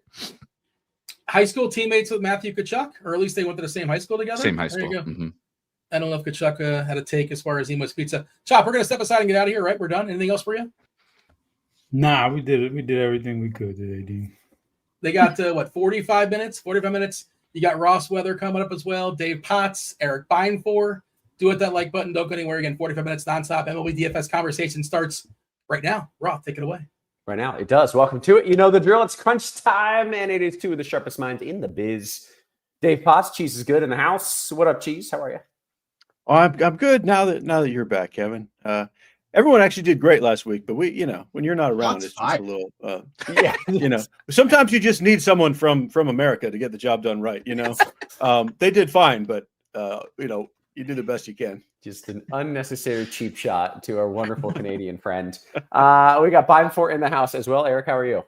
I am wonderful. Yeah, the chat mentioning survived tornado on Friday. That was actually we're on. Yeah, it's been a tornado, not an EF0, EF1, EF3 tornado. That was scary. It's been a pretty gnarly little spring/early summer here in St. Louis. We've had several tornadoes, but we survived. I did not realize also this, Roth, we're almost birthday buddies. It was my birthday on Friday. So happy birthday to me. Here's a tornado right in your lap on Friday. But am I older than you? I sure hope so. I'm 40. So yes. Yeah. I turned 37. Right. Just checking. I turned 37. Yeah. Well, happy birthday to you. Happy birthday to me. Happy birthday to the ground. You haven't seen that video, man, really recommend it. It's a all right. Hey, we got to talk about weather real quick because that is a bit of a story. I feel pretty confident in what I'm about to say with two pretty difficult takes. One, play whatever you want in St. Louis. And two, I don't think you should play Minnesota. I don't know what they plan on doing in Minnesota, but I don't think it's good. Like I don't really envision a good outcome there. And with that, I feel like you should probably just not play it. Now, if you're doing tournaments and you want to like stack it up and get it at low ownership and you freaking love it, okay, I'm not going to tell you you can't. It could work out, but I wouldn't do it. And I don't think you should do it. And that's kind of where I stand on that. And at that, Cheese, you don't seem happy with me, Cheese. No, I'm actually totally fine with it. I was barely planning. Like, it's just we can't really talk about Brooks Lee then. So you're really raining on the parade. Go back to TJ. I take back everything I said. TJ would have let me play Brooks Lee all day. Who is Brooks Lee? Is it our collective favorite player? Okay. Bruce's no, brother. Honestly, losing that game doesn't bother me at all. I barely had anything in that game to begin with. Like Bailey Ober was totally in the mix with everyone, but I don't think he was necessary anyway. I didn't like the stacks much anyway. The only player I had in that game anyway at all was Jose Ramirez, and it's not necessary at that salary. So I'm out, and I'm happy with it. And welcome back. Yeah, thank you. I will say this breaks our streak. You always say you like when I put red in the morning forecast because then you don't have to write it up, and the game almost always gets early postponed, and that has happened so many times in a row. This morning I had red. The game did not get early postponed, and I feel like. And you know what? I had a feeling you were going to have to take the red away later in the day, so I actually did put it in the music. It's really? like I was feeling it. I was like, that's going to go. You got out-weathered? I'm impressed. Yeah. I'm impressed. I know. I just felt it in my bones. Like since I've turned 50, you just feel things in your bones. Like from 2,000 miles away, I'm like, it's gonna rain, but not quite yet. But not quite early enough. I'm impressed, man. That's pretty good. Jerry says, "Why do you still sound sick?" I don't know. That's just so bizarre. I feel better. I talked to both my mom and my dad, and they on the phone, and they're both like, "Man, you sound horrible." I feel fine. Maybe I just have forgotten how to talk normally and breathe normal. I don't know. But hey, let's dive into the non-weather side of the slate, which, is basically every other game. And let's talk about some of the pitchers. Cheese, I want you to lead us off. What do you got for me? Yeah, I have still kind of where I was this morning. It's just a big tangle with no real clarity. And I think with the top, I'll say 6 pitchers, let's just take Ober out of it. You could go absolutely any way you want to rank them, and I don't think you're wrong. And so I'll tell you my favorites, but if your favorites are just the exact opposite of the top group than me, I think that's fine. I like both Robbie Ray and Chris Bubic. Like, they're expensive, but I think I just like that game. I think Bubic is kind of better than everyone else on the slate, other than maybe Sanchez, who happens to be my other favorite pitcher, Christopher Sanchez. He's the kind of guy who can get by in Coors, not just because it's the Rockies, but in Coors in general, because he gets ground balls plus strikeouts. Interesting. So I'm good with Sanchez, especially on DK where he's cheap. This is one of the days I think you get low-owned Robbie Ray. So that's just it. When you have a rule, you follow the rule. The rule says if Robbie Ray is not popular, play him. I don't think he's popular. I'm playing him. It's that simple. Louis Castillo and Sonny Gray are the two I'm most torn about. Castillo has the best matchup of all the high-end pitchers. He's also clearly been the worst. Like, this is not the old Louis Castillo. This is just kind of a guy. And just kind of a guy facing the White Sox is still a pretty good spot. But he's like 9,500 on DK. I don't know. He'll probably be fine. Like, I don't think you're going to lose because of having Castillo, but I don't think you're going to have him to win either. So on DK, I don't really love him. FanDuel, I do think he's the best salary saver at 8,700. So I prefer him on FanDuel. Sonny Gray, all over the place. Like, I don't even know if he's good or terrible or amazing. I don't think he knows either. he's in the mix, but to me, he's a whole kind of step below. But again, you could have Gray first on your list, and I think that's totally reasonable.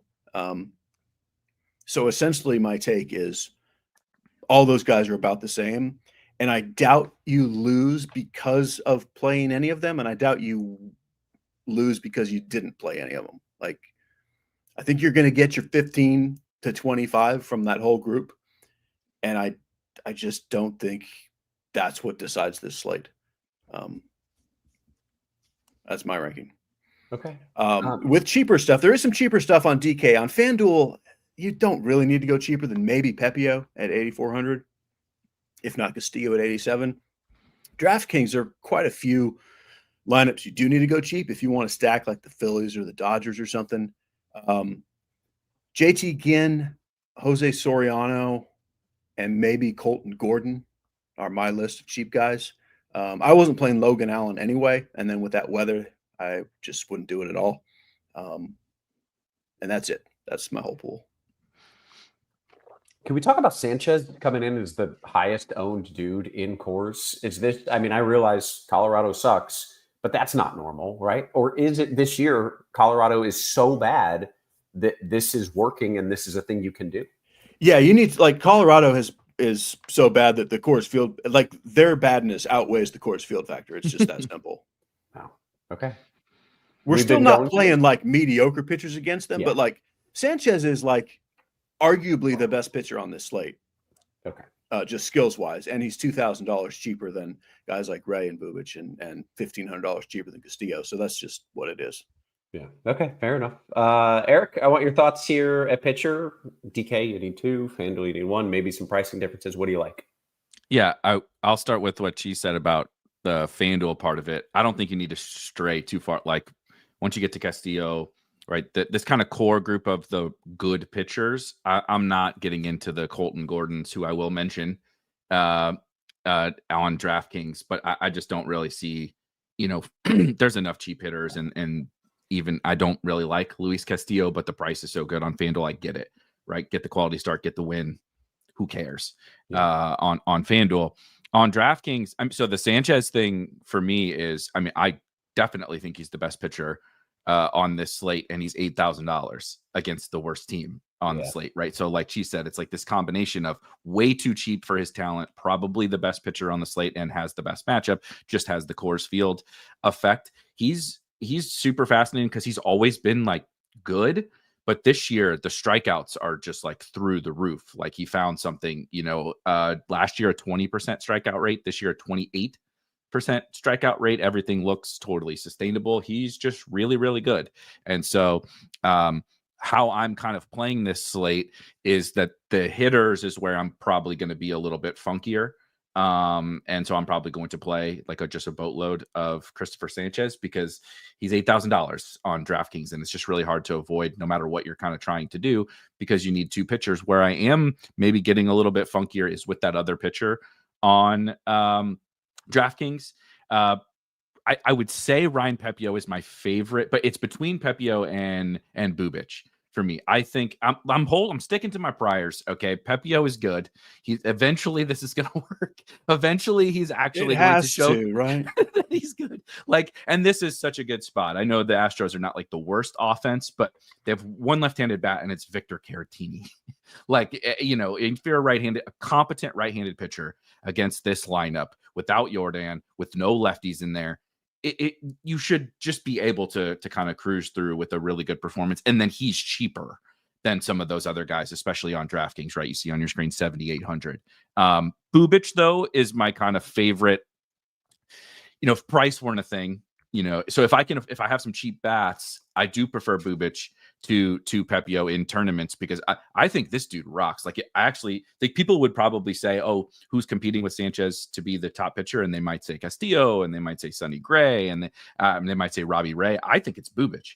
I think that he is just like a truly awesome real life pitcher. The Giants against lefties are not anything to write home about. Obviously, the game is in San Francisco, so the power impact is very, helpful. I think you wrote there's winds blowing out, but like who cares, right?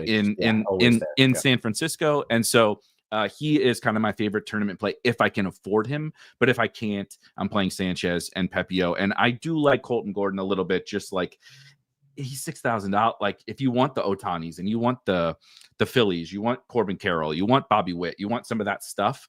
There's a $6,000 pitcher who I think is pretty talented now. $6,000 unproven pitcher. The Rays are not like a total walk in the park, so there's plenty of risk. But I think there's like I don't think you're going to get a bunch of like 35-point games from pitchers on this slate. So if he can sneak to 20 at 6,000 and get you some stuff that other people can't get, I think he's totally worth it.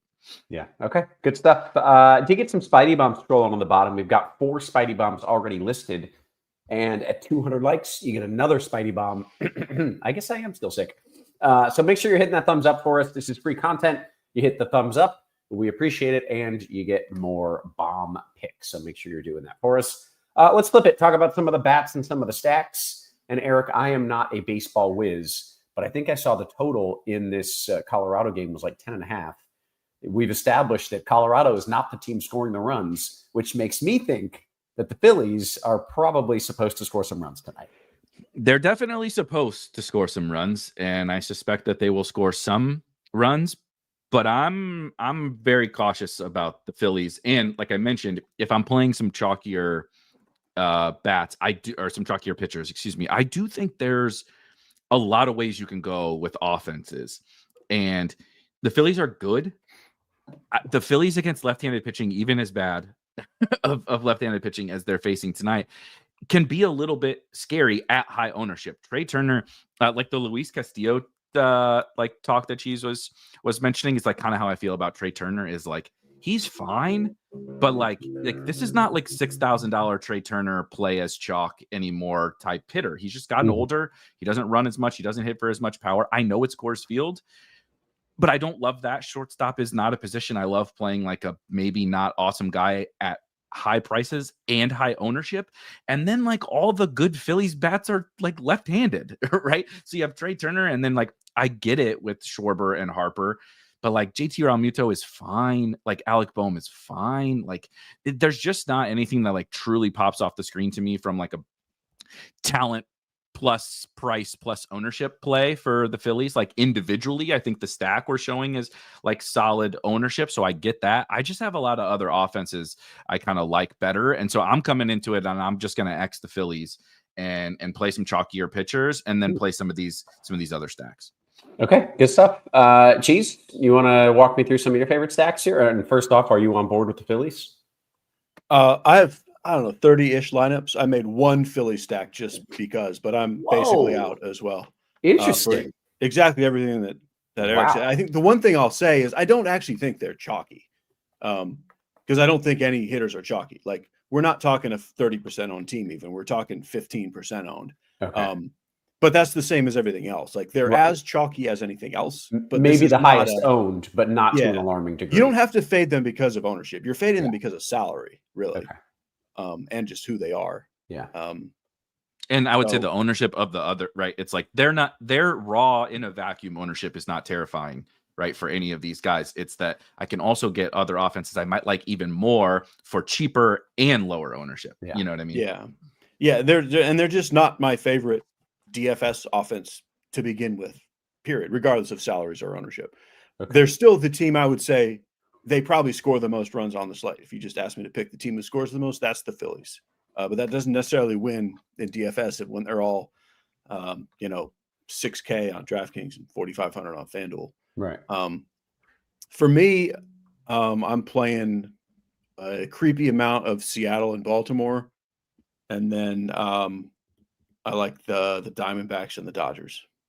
Plenty of other things, but those are kind of my standouts. Okay, good stuff. Guys, I want to go around the horn, talk position by position, and Cheese, you get to lead us off with a little catcher talk. All right. Since I already said I'm playing a creepy amount of Seattle, Cal Raleigh is my highest owned player on the slate. Not my highest owned hitter, just player overall. He's so good. Like if he played for the Yankees, I'm not even kidding. I think he would have 70 home runs for the year. Like that's not a joke. Like I'm not even exaggerating. Like it's silly. Sure, you can play Real Muto, but I don't know why you would when you can play Cal Raleigh just a little bit more. Cheap stuff. Well, first of all, the mid-tier is fine. Like Contreras, Will Smith, Langoliers, it's fine. But to me, just because of how much I like Raleigh, if I'm not spending up, I would rather just go cheap. So I'm playing, I think Danny Jansen's my favorite super cheap guy, 2,500. Like Yainer Diaz is fine at 3K. You got a little Logan O'Hoppe and Moreno, but essentially Cal Raleigh and then everybody else. Yeah. Okay. Easy enough. Eric, any other thoughts? I mean, you're playing the dumper. I know you're playing the dumper. I also think if he played, for the Yankees or the Mets, the Mets, he wouldn't hit as many home runs, of course, but the cult following this guy would have, it's like the New Yorkers and would just, like Jeremy Lin, right? And all these random guys that just, he'd be a household name. And right now he's just a nerdy, we love him in our nerdy little circles, but he would be like a national name. We talk about him, and the 17 Mariners fans that exist in this country talk about him, and that's about it, right? But he's just awesome. Like, not for a catcher, like he's just an incredible hitter. Particularly, he can hit both. He's a switch hitter. He can hit lefties and righties, but particularly against righties is just unreal, man. Like he's an elite hitter, and so and the price I think still makes people squeamish enough that we just don't get enough ownership on his talent level. I like the Diamondbacks a lot. So Gabriel Moreno is ranked up there fairly highly, but that's just like it's nothing really inspiring about Moreno himself. He just happens to wear a Diamondbacks jersey and play catcher at a reasonable price. I think we've talked about this on shows that all season so far, all I've done is dunk on the Cardinals. And for the last 3 weeks, all they've done is dunk on my takes that they're terrible. Yeah. I think the offense is kind of legit, but I'm not sure how sustainable this exact performance is. But Ivan Herrera, I'm in. If I'm he's the new Carson Kelly. Yes. I'm a believer. Okay. I believe in Ivan Herrera much more than I believe in Carson Kelly. I may look very, very foolish in 3 months, right? He turns into a pumpkin, but dude, this guy is just hitting the absolute, out of the ball. It's not lucky. It's not. So will he sustain that? I don't know, but I really do like the Cardinals tonight. I would actually say Mariners and Cardinals are like my two favorite stacks. Orioles are up there. Cheese mentioned them.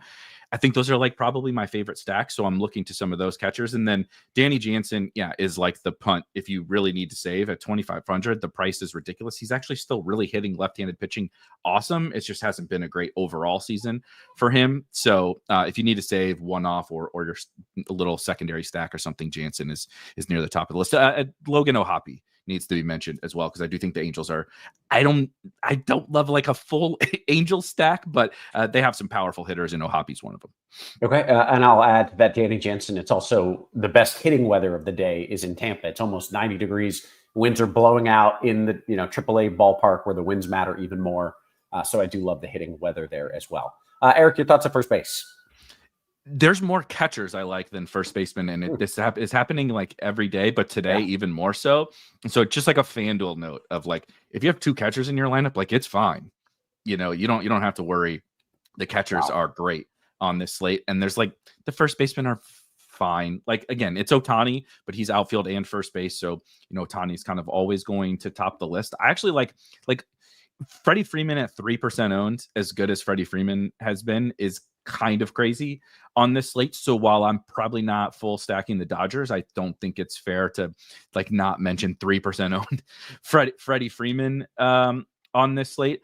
I like Wilson Contreras, another Cardinal here, and then Ryan Mountcastle is kind of jumping off the screen for me in terms of like price, ownership, part of the Orioles, right? I can save a little bit here if you still want to play Ohtani, you can play him in the outfield, but the Orioles are one of my favorite stacks, and I can get 3,500 Mountcastle. The opener thing is not a big deal for him because that's actually a good at bat for him with the platoon advantage. And then he's just in the heart of this stack that I think is pretty awesome today, even though it's not the perfect when Priester comes in, it's not the perfect matchup for him, but at least he's going to get one, maybe two at bats against the lefties, when we get to the pen after Priester. So point per dollar, he's up there, and I'm going to keep this is like the Ryan Pepio. I'm just going to say Nick Kurtz every day until he gets sent down or eventually starts hitting. So I know he finally hit a home run, but like I'm just going to say Nick Kurtz and just say eventually he'll hit, and if not, he's going to get sent down, and I'll look foolish.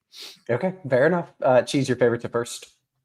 Yeah, I meant to mention this right at the top. Like from when I wrote the musings this morning, we've added 3 openers that were not expected. They were all against teams I like that are slight downgrades for those teams. It's the Orioles against an opener with Milwaukee, the Cardinals against an opener for the Tigers, and then the Diamondbacks with an opener against the Dodgers. Like all 3 of those teams, the first inning is a little bit weaker than it was originally, but I still like those teams.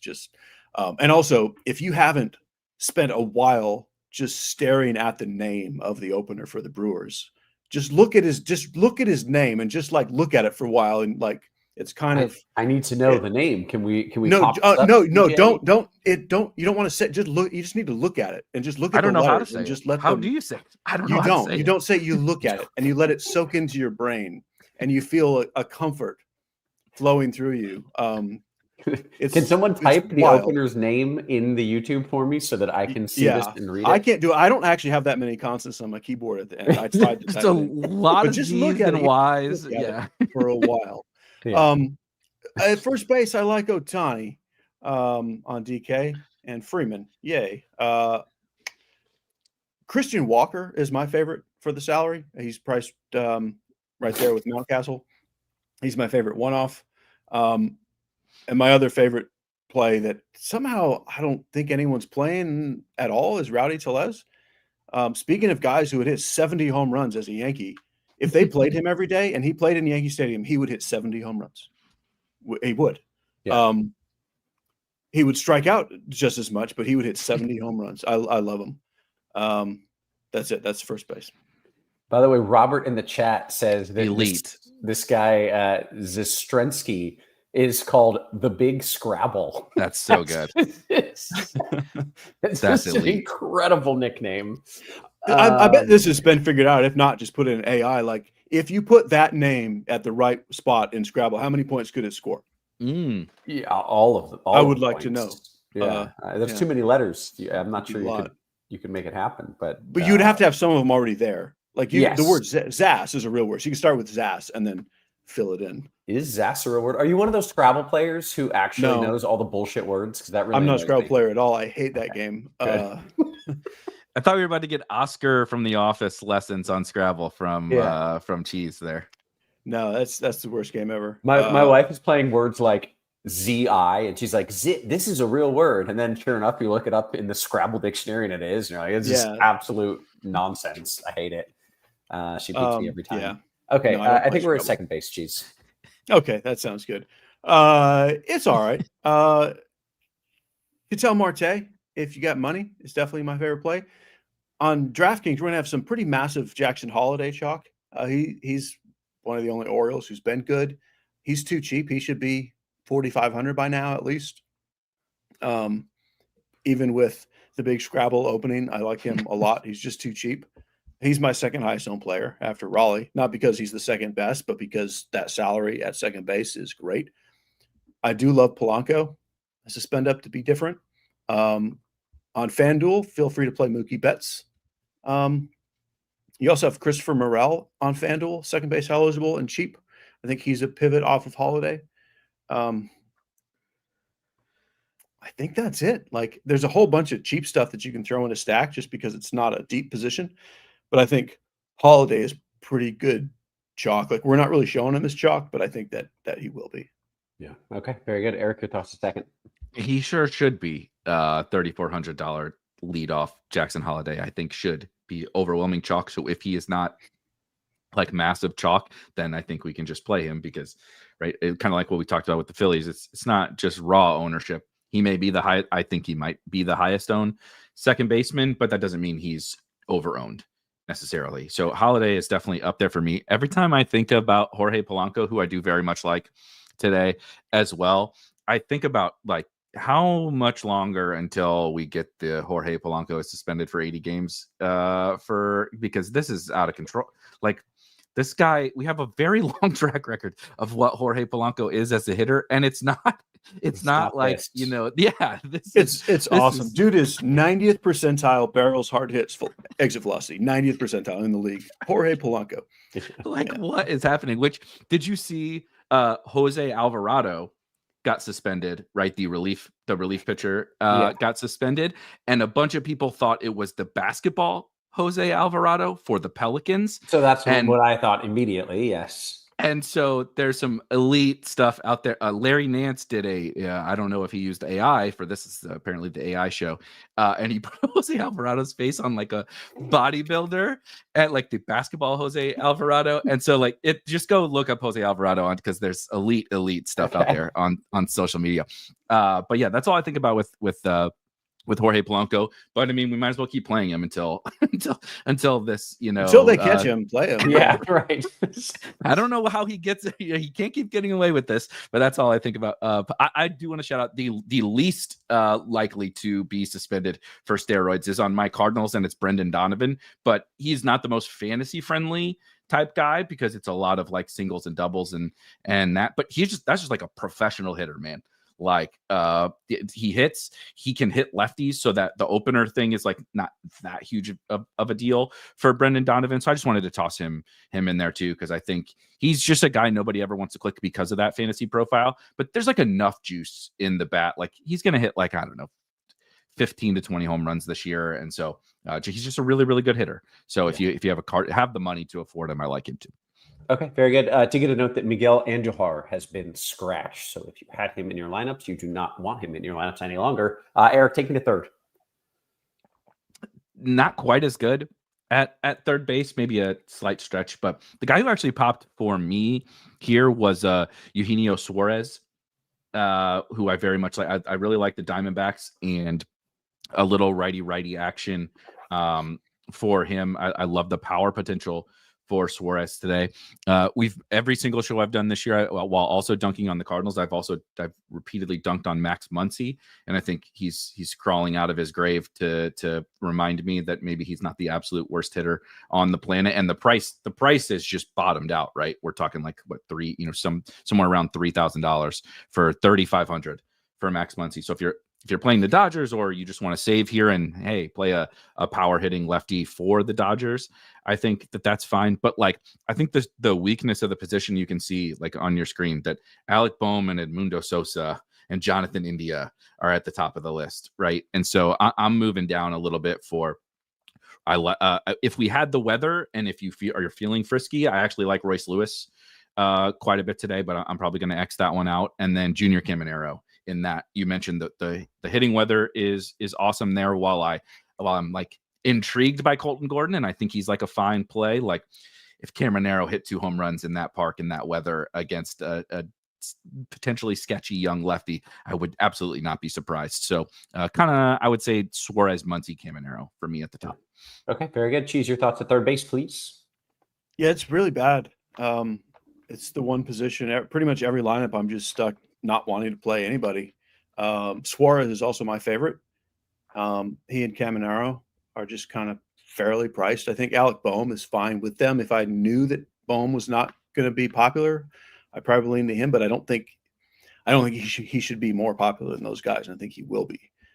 So Caminero and Suarez, my favorites. Also fine with Muncy. Got a little Yoan Moncada.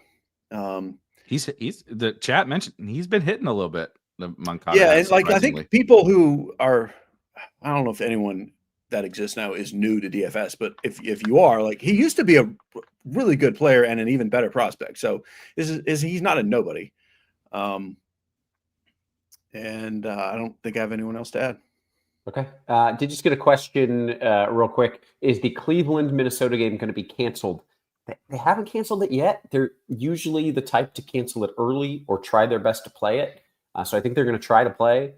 There's rain that might go over them in the next 15 minutes, and then there's definitely rain that's going to go over them, 90 minutes, 2 hours from now, which I just don't think you're going to get a full game in, and there's a chance that they still postpone it entirely. So I don't love it. I don't think you should play it. Maybe it works out, but I don't approve. I'll say that. Cheese, take us to shortstop, please. Yeah, we got a bunch of big names. You know, Eric and I both already talked about Trey Turner.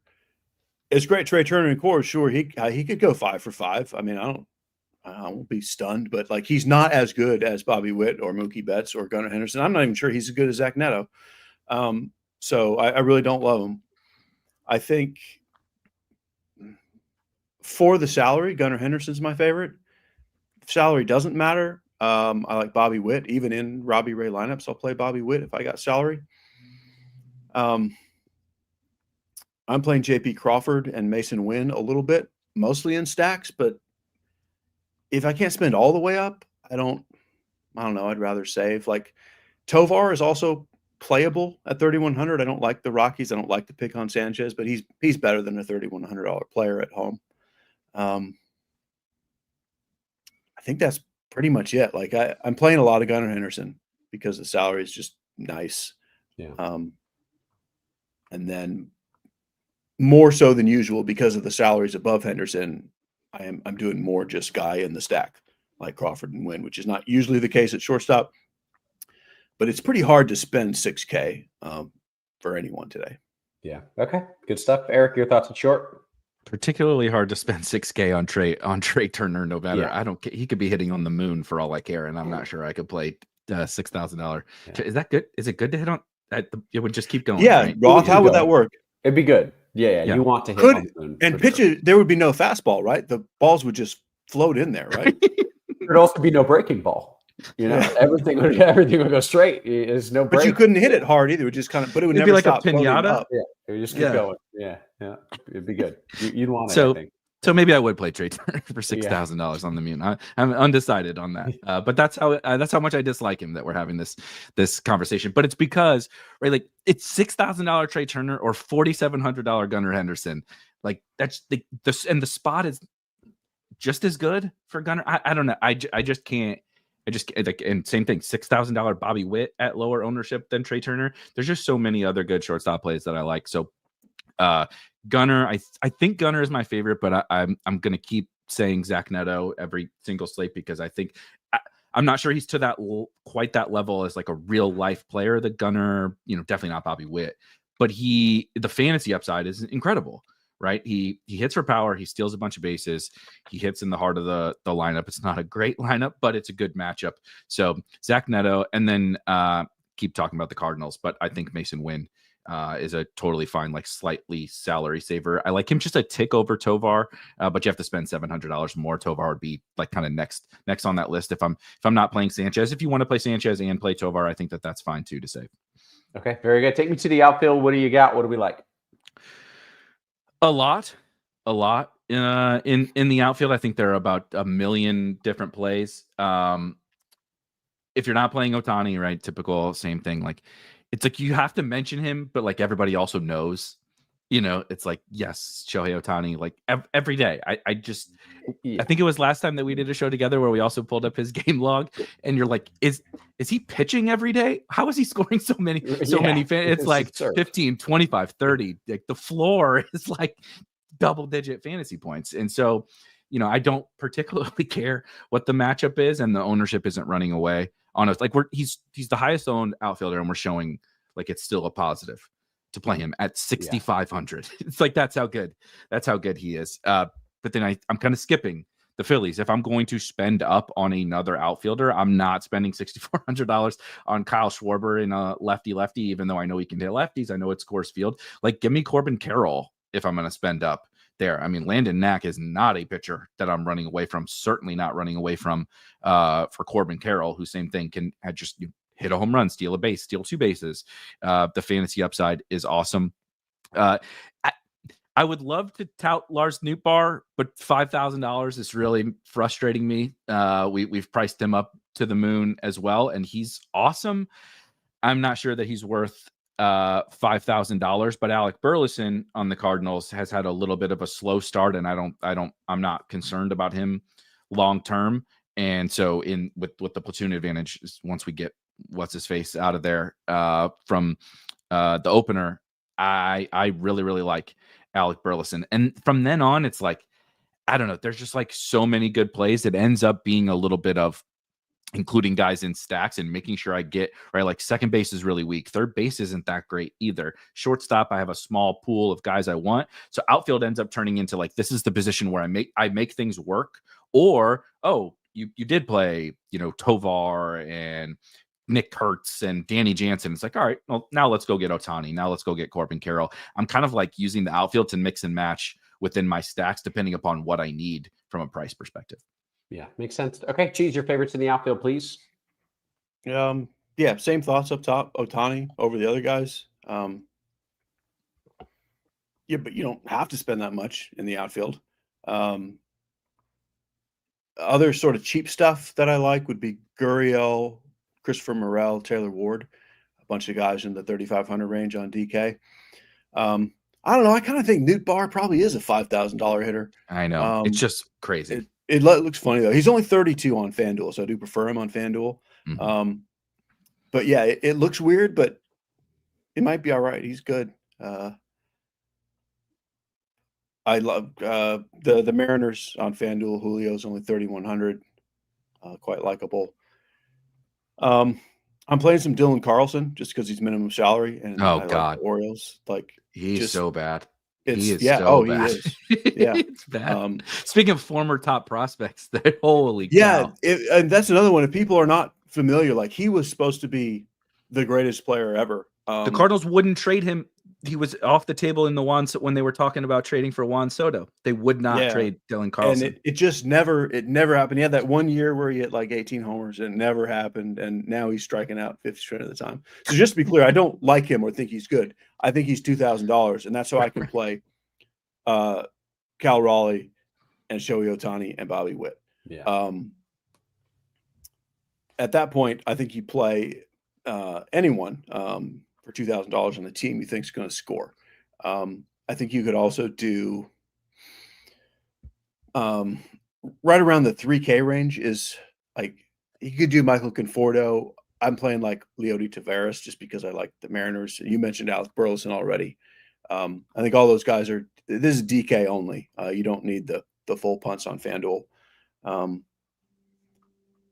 think that's it. There's plenty more, but that's all I want to mention. Can I shout out another just another couple quick ones that I kind of left off?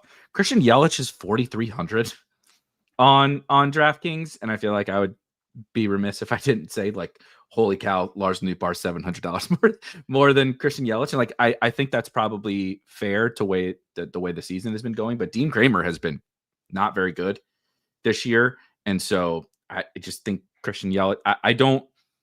Like we've talked about like the Muncie stuff, right? And like Luis Robert and like, is it over for these guys? Like, I don't think it's over for Christian Yelich. And so 4,300 at 3% owned seems good. Like that seems pretty nice for Christian Yelich. And then I do think, like I didn't say like specific names. I'm a little annoyed because this McCusker fella for the Twins is also flat 2,000, but Roth did not give us the thumbs up on that. I would love to play him instead of Dylan Carlson if I could do it. Same. He was on the list, but I'm not. Well, I'll tell you, for $2,000, at least the opportunity cost there. If it doesn't work out all right, you're like, he was $2,000. But no, I still don't really like it for what it's worth. So if you're just tuning in here, we've got 5 minutes until lock. We want to give you some home run calls, answer a couple questions. I want to let you know that I think the St. Louis game looks pretty good. I want to let you know that I don't think they're going to get 9 innings in Minnesota, and I don't know how many innings they will get. There's probably some rain very early. They'll try to just play through that or play immediately, but then more rain builds in. It just there's a lot of issues there. I don't love it. They're going to try. It seems like they're going to try, but I just don't think they're getting 9. Let's do some home run calls. Cheese, why don't you give me a few names? Cal Raleigh, Rowdy Tellez, Jorge Polanco. Wow. Okay. There is a theme. If you can get into it. Yeah. Okay. Eric, what do you got? So I just want to start out by saying I immediately changed my home run call. I know the game's going to get rained out, but Carson McCusker is 6'8", 250. I want him. That That's a good guy. boy. Yeah. I'm okay. He's gonna hit a home run. It's probably not gonna count because the game's gonna get canceled apparently. But he's gonna hit a home run. It'll get canceled. I said it's not going 9. I don't think it's not going 9. We'll see what happens. But we're calling the McCuskey. It's funny. There's just I can't look away. It's like a train wreck. This guy's a monster out there. Definitely agree with Cal Raleigh. So we're gonna double dip Cal Raleigh there, and we're gonna have a little fun. Brendan Donovan's hitting one of those 15 or so home runs he hits this year. Only 3 on the season so far, and he's just been awesome. I think there's a little more power in that bat, and I love this spot for the Cardinals, especially the lefties.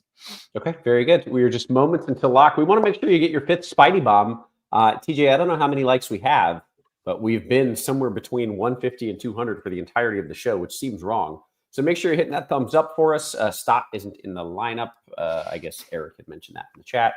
Let's see what we got. If we got any questions, we will get to those, and we want to make sure you're hitting the thumbs up. Cheese, your favorite bats in DK Cash? That's a very objective question. There's a lot of positions there, but is there anyone that you feel is almost a must in DK Cash? My first bat in would be Cal Raleigh. Oh, and Ohtani would be second. I would spend up on them and then make everything work. Love that. But I don't think that's a necessarily correct answer. I don't think there are any. I don't think this is one of those days where we have definite. This is who you play in cash. I'd play. I'm shocked by the ownership. I would play Jackson Holiday. Jackson Holiday. I can't believe he's that ownership projection. It's not real. He'll be the highest on second baseman by a lot. Okay. All right. Good ad. Erik, your favorite pairing DK Cash pitchers. You're doing cash pitchers. You're safest 2 or just best 2. Who are you picking? Sanchez, Castillo, I guess. Yeah, God, Castillo pains me, but it's the White Sox, I guess. For cash. Yeah. Okay.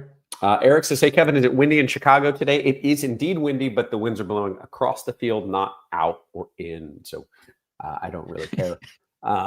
Michael, curious about the dew point on the moon. Good question. I imagine very low, but the lack of gravity, that's Coors. That's Coors-esque there on the moon. FanDuel GPP, Erik, last piece, J-Rod or Toglia? J-Rod. Okay, very good. Cheese, coming to you for a couple questions. Cheese, are you believing in this Moncada resurgence? I'm only asking because I do have some Angels on FanDuel. Yikes. Yeah, I mean, we mentioned him at third because third is weak. I think he's fine. But just to be clear, when we say resurgence, he's hitting 225 with 3 homers. It's not. I mean, he's not resurging too much. I think he's fine at third base.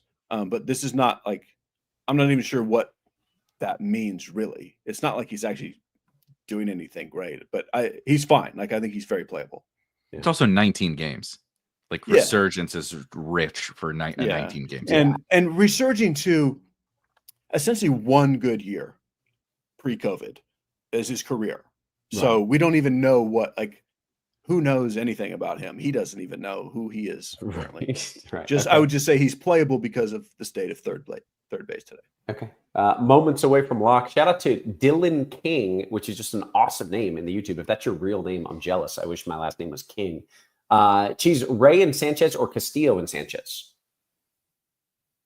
I prefer Ray. Okay. Erik, Taylor Ward or Butler on DK? Taylor Ward. I love the Angels outfielders. I didn't mention them either, but Ward, Soler. I think Joe Adell is in the lineup and he's sub 3K. I think the Angels outfielders are good and I like Ward. Okay. Brandon says, do we have a chance for the old 5-inning complete game shutout in Minnesota? Yeah, that's always a possibility. I wouldn't bet on it or anything, but that's certainly a possibility there as well. You heard it here first. Roth said bet complete game shutout. No. Yeah, I really do hope that game doesn't play in its entirety. I feel like a real ass after poo-pooing it all day long. Cheese, we did hit lock. We got a couple more questions, then we'll bounce out of here. Captain America says, Cheese, Carroll and Neto or Ohtani and Henderson? Ohtani, Henderson. Okay. And Cheese, when playing on DK, what importance would you give to making your 5-man stack the road team, thus getting the guaranteed 9th inning? Also, any chance to get Edmundo Sosa's pinch hit risk percentage? I cannot give you a pinch hit percentage. Essentially, my favorite teams are my favorite teams. And if I had a choice of where I would want my favorite team to play, I'd say on the road. But no, that never sways the team scores 19 runs. I'll take it in 8 innings. I don't sway who I like because they're on the road. Okay, good notes. With that, we have hit and surpassed the lock. I think we're going to bounce on out of here. So I've learned that this is backwards from where I point. So for Cheese, for Erik, and on my side, that's just wrong. But for Cheese, for Erik, for our wonderful production crew, always working hard behind the scenes. Guys, we appreciate you. We love you. And we will catch you tomorrow. You have been crushed.